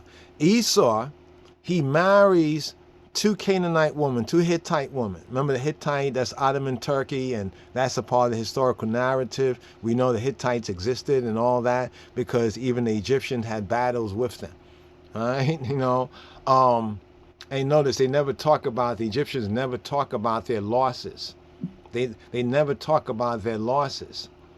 They never talk about their losses. Let's see. Let's see. Let's go right here. I want to bring this out right here. Okay, here it goes right here. Genesis 27:46. So yeah, so the Egyptians never talk about their losses. They never write on a wall monument, we had this battle and this other nation has beat us and we lost it. So therefore, why would you expect them to write about the Exodus and put on a wall painting? That's one of the silliest questions. That shows the desperation of the Exodus deniers. Genesis chapter 27, verse 46, and Ribkah said to Yitzhak, I am weary of my life because of the daughters of Heth. Remember the Heth? Heth is their patriarch, and they was the Hittites, right? If Yaakov take a wife, a Isha, Eshet, and Oseh of the daughters, now Ribkah, the mother, is saying to Isaac, to Yitzhak, that listen, I'm weary of my life. I mean, we have these two sons, Esau and Jacob, and Esau has run off and he's married these two Hittite women, these daughters of the land, these round the way chicks. He's married these two round the way chicks, and they're into that, they're ratchet as uck. Because in some time periods, sometimes people are good, sometimes people are not, and this was a time when they were no good. Like parents will say, I don't want you seeing so-and-so, and sometimes you go ahead and see so-and-so, and then later on, after you've been seeing so-and-so, you begin to recognize, oh man, I should listen to mama, I should listen to dada. They were right. How many of us may have experienced or may be experiencing something like it be that way, right? But here, the matriarch is now speaking to the patriarch and saying, if Jacob, take a Isha, right, Eshet, a wife, or Osset of the daughters of Het, such as these, which are of the daughters of the land, these street chicks, these chicks are, in this neighborhood, what I mean? What good shall my life do me? He said, well, good for, all that Yahweh has said concerning the two manners of people and so forth and so on, and all this baraka and all this blessing, what would it be for? Right? Because she had an eye to prophecy. And this is why she says right here, right? This is the last, let's go right here. This is the last verse in chapter 27, and then just right at the top, right? Right after that, we go to the next chapter, after Rivkah says that, chapter 28, and Isaac called Jacob and blessed him and charged him and said to him, thou shalt not take a wife of the daughters of the Anu, but rise, go to Pandan Aram, right? Go to the land of the Syrians, Pandan Aram. This is why when it says right down here in verse 8, and Esau, seeing that the daughters of Canaan pleased not his father, Isaac his father. How did he know that? Because right after the so-called, the pseudo-stolen blessing in chapter 27, at the top of chapter 28, Isaac blesses Jacob twice, and this time it's not a psychical, not a soul blessing, not a subjective blessing, but he gives them the real objective blessing, because he gives them the blessing in the name of Hashem. He enunciates the name of Hashem, the covenant name, the Shaddai, El Shaddai. This is important. This is the key, right? This is why Esau then went and he married, went and married one of his uncle's descendants, the Ishmael, right? The daughter of Ishmael, Mahalat, the daughter of Ishmael. So we can see the type of woman, right, that Esau is marrying. Now, why is this important? This is important to know the descendants. This means that Esau would really have a very interesting pedigree, right? When we understand the beginning. This is why right here where it says there were dukes, right, before there was king. Let's go right here, right? We have dukes. Let's see. Before there were kings, okay. Let's see. Before there was any king in Israel, before, right, there was any king in Israel. Let's see. Let's see if we can go here. Let's see if we can get here. We're gonna look at. There we go, right there. Genesis chapter 36, 31. This is why we say that who were the Hyksos? Were they immigrants, just immigrants, or whatever? This is a catch-all phrase, and yes, it was a catch-all phrase.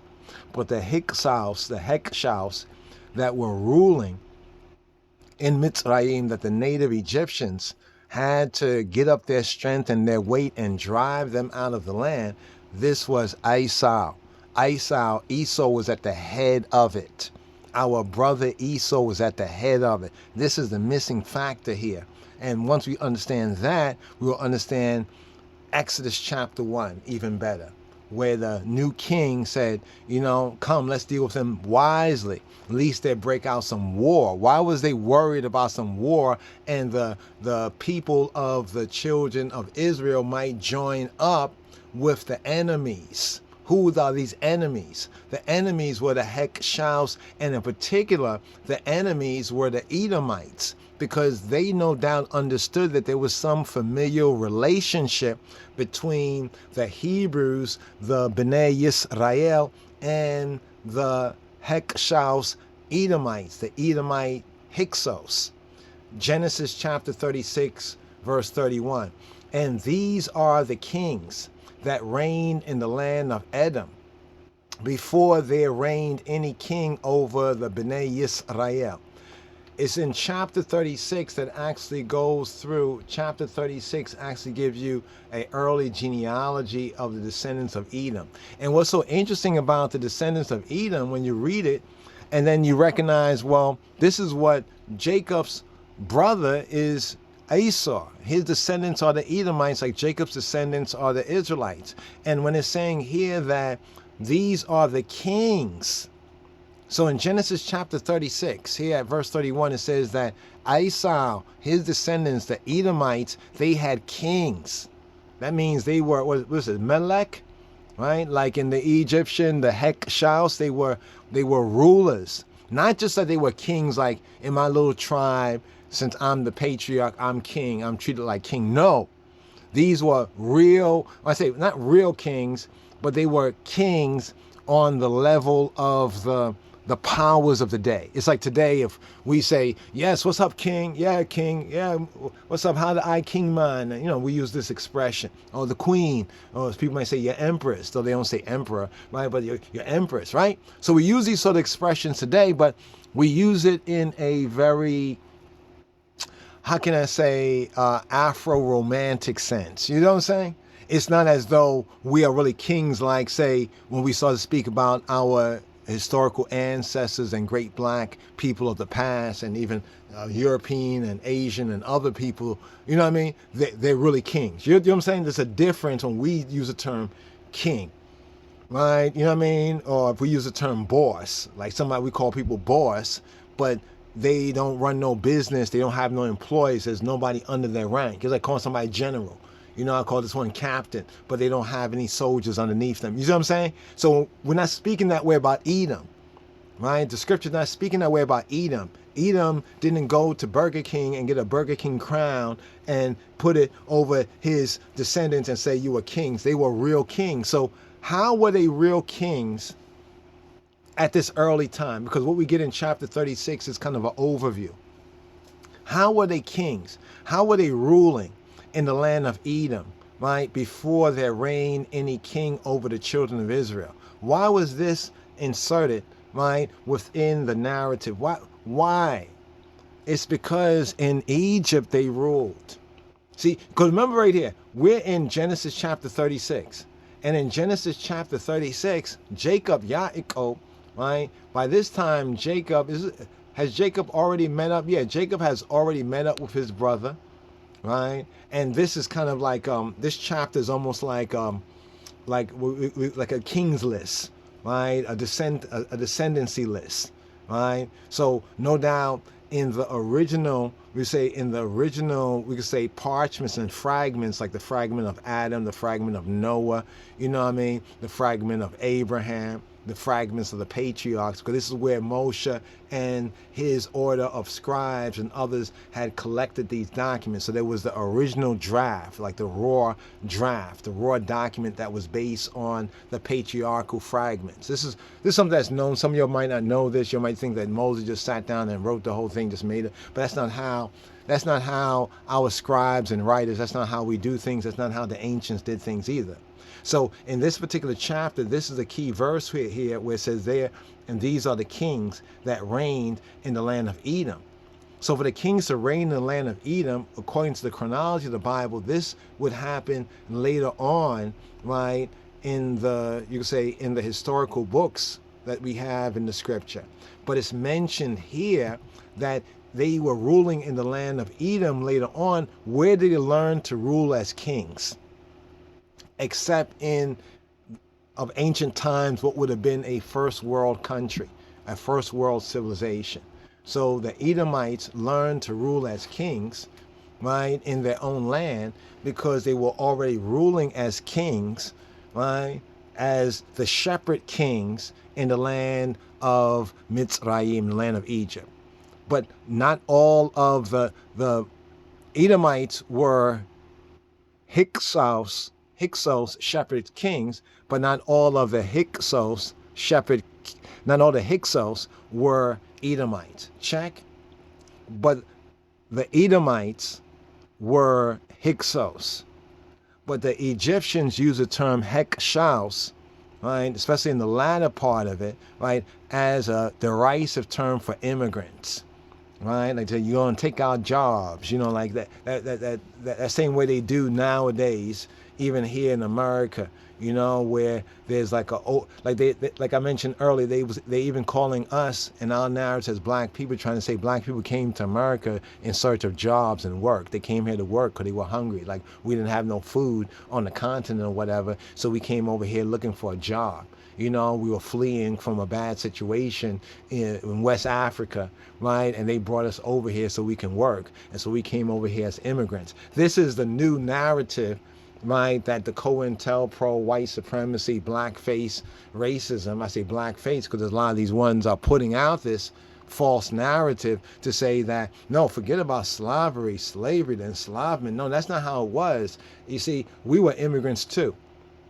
So what it is, it's like when the real so-called immigrants come in, they capitalize on what our ancestors did, and this raises them up, right? But then many of them and our people and of the Gentiles, they watered down our true narrative. You see what I'm saying? So this is similar to what occurred with the Hebrews also, right? And it wasn't just coming from the so-called native Mitzrayim, the native Egyptians, right? The Romu, the Romet, right? The Ren.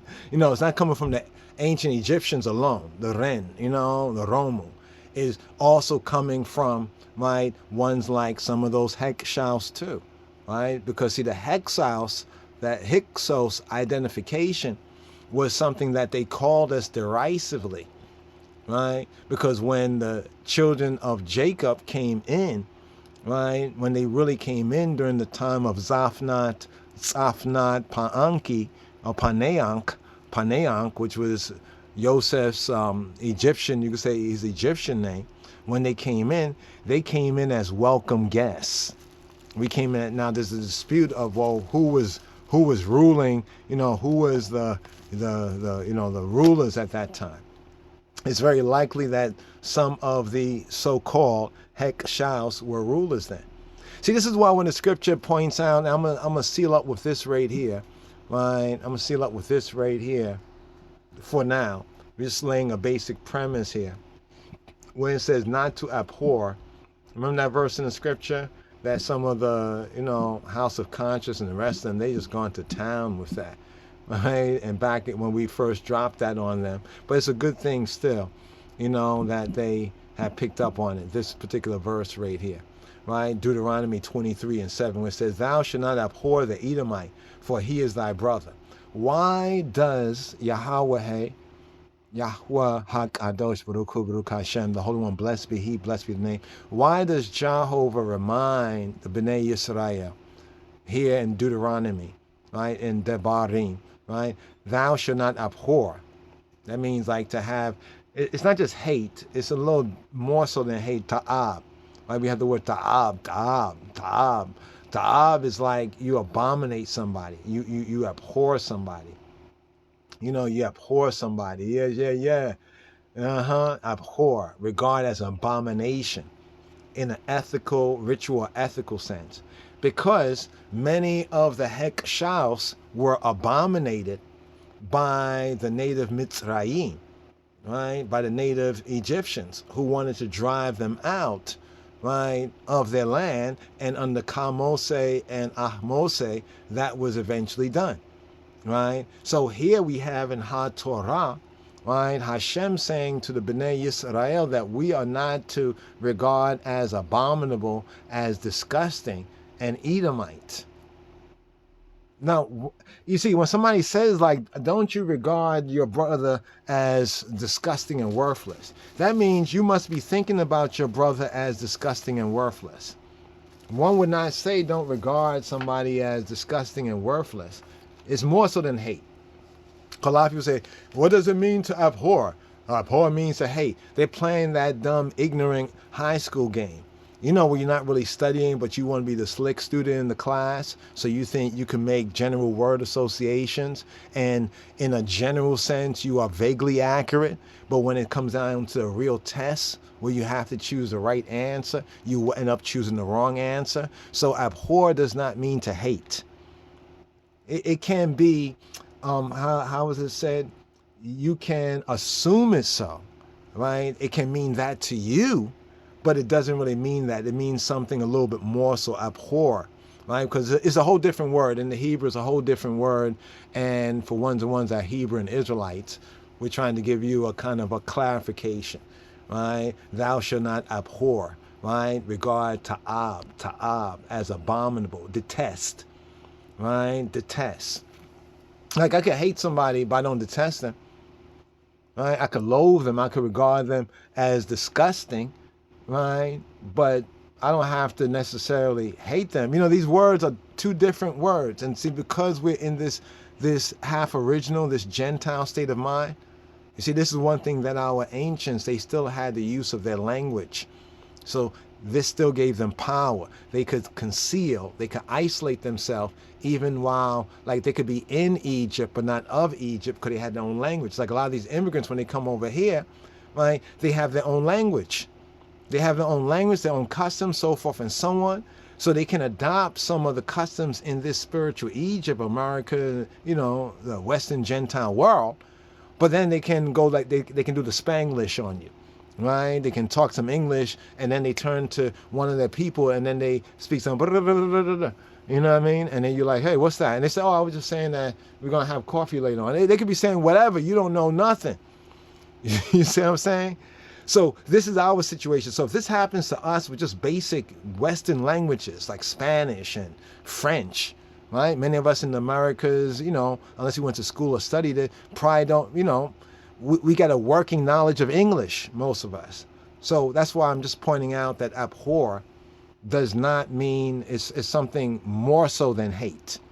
It's more so than hate. That's why I said, thou shalt not abhor an Edomite.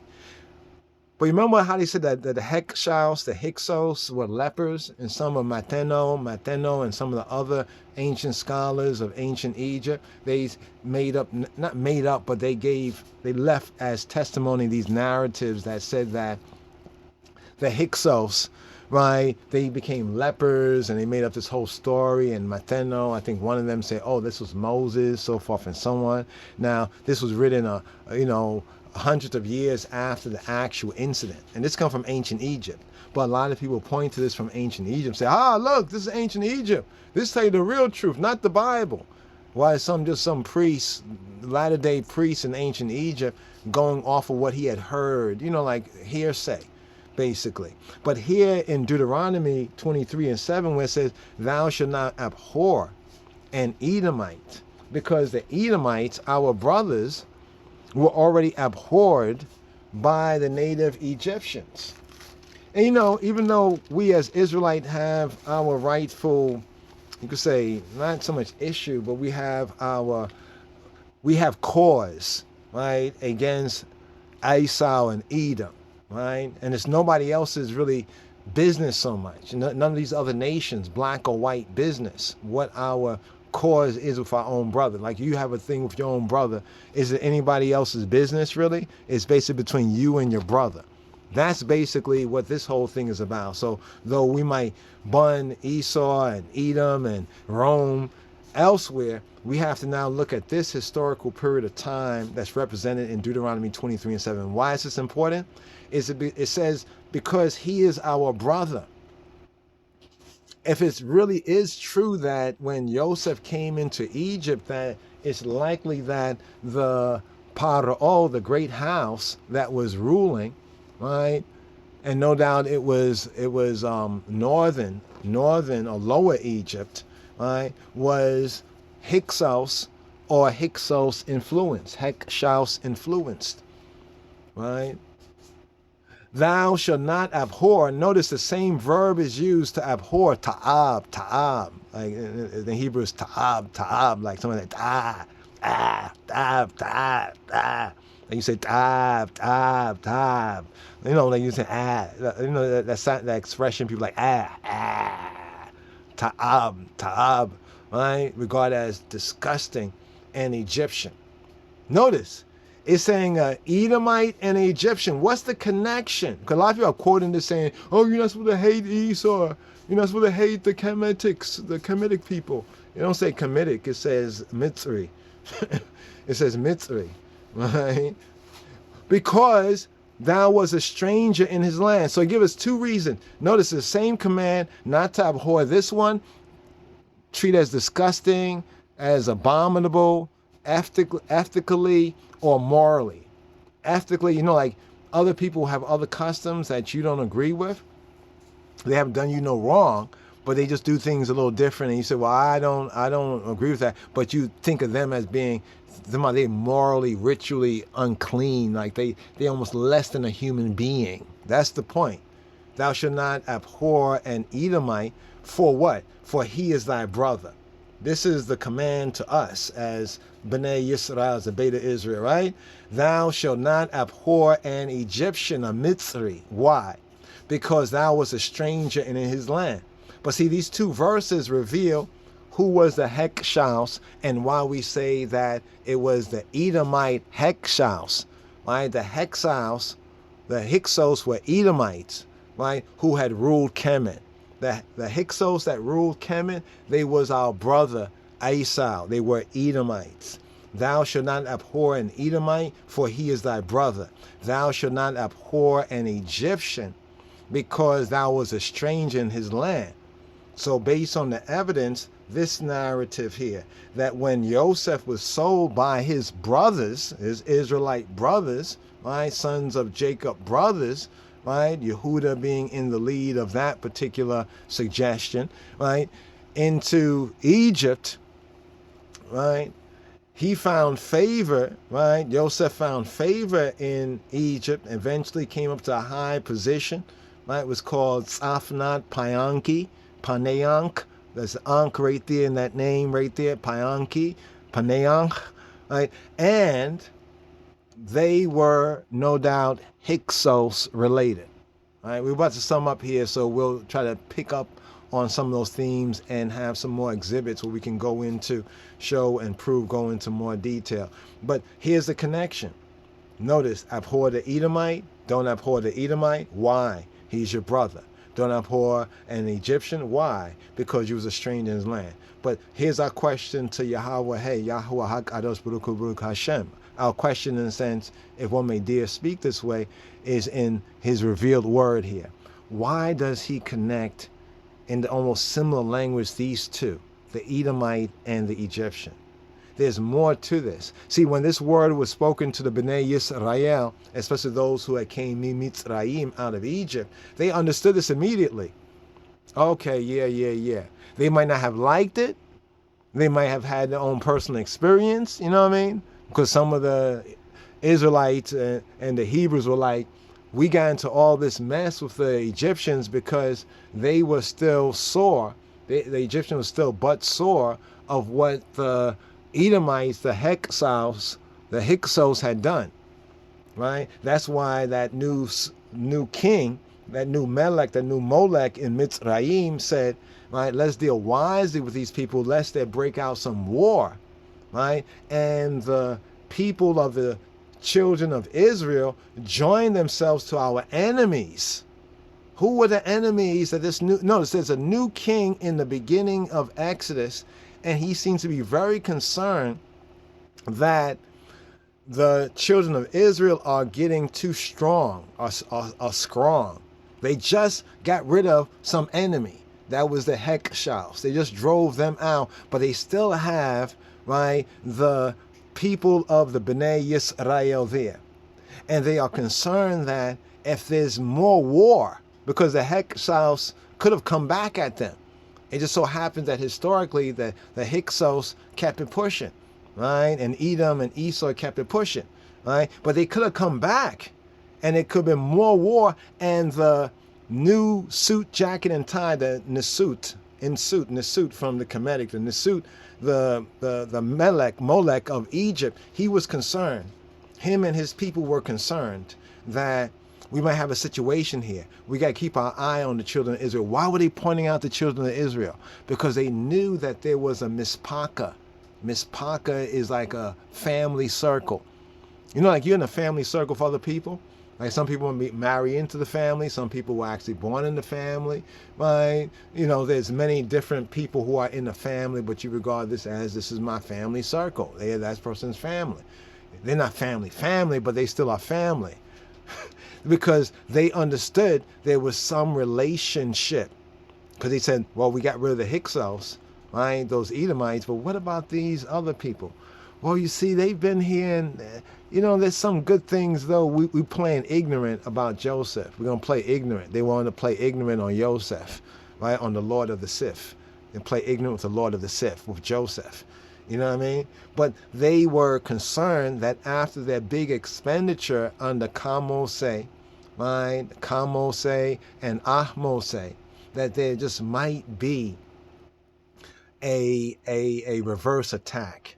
In other words, the Hyksos might regroup. There might be another war that's going to rise up. We got to stay on alert. There might be a war that rises up. And if that happened, we have this population amongst us who just may join up with our enemy. In fact, based on what's in the Torah, there's more of a certainty on their part that we would, the Bnei Yisrael would, if there was another war, we would join up with the enemy to whoever that new Pharaoh, that Paro mean great house, that new administration was. That's right there in the beginning. That explains right there in the first chapter, right, and that threat, why they sought to do to the children of Israel. So that right there in the first chapter of Exodus is showing us the link with the historical expulsion of the Hyksos. But the question about who was the Hyksos will now establish a clearer view. And who was the Hyksos? The Hyksos that were ruling and in a sense dominating. You know, we could say the Egyptian asses, so to speak. You know, they were of our brother, right? From an Israelite perspective, they were the Edomites. Because remember, the Edomites, the two Hittite wives, right? Canaanite wives, and also the Ishmaelite wives. And of course, you know, if the father did this, then his sons did likewise. So that means that amongst that particular ethnicity, you know what I mean?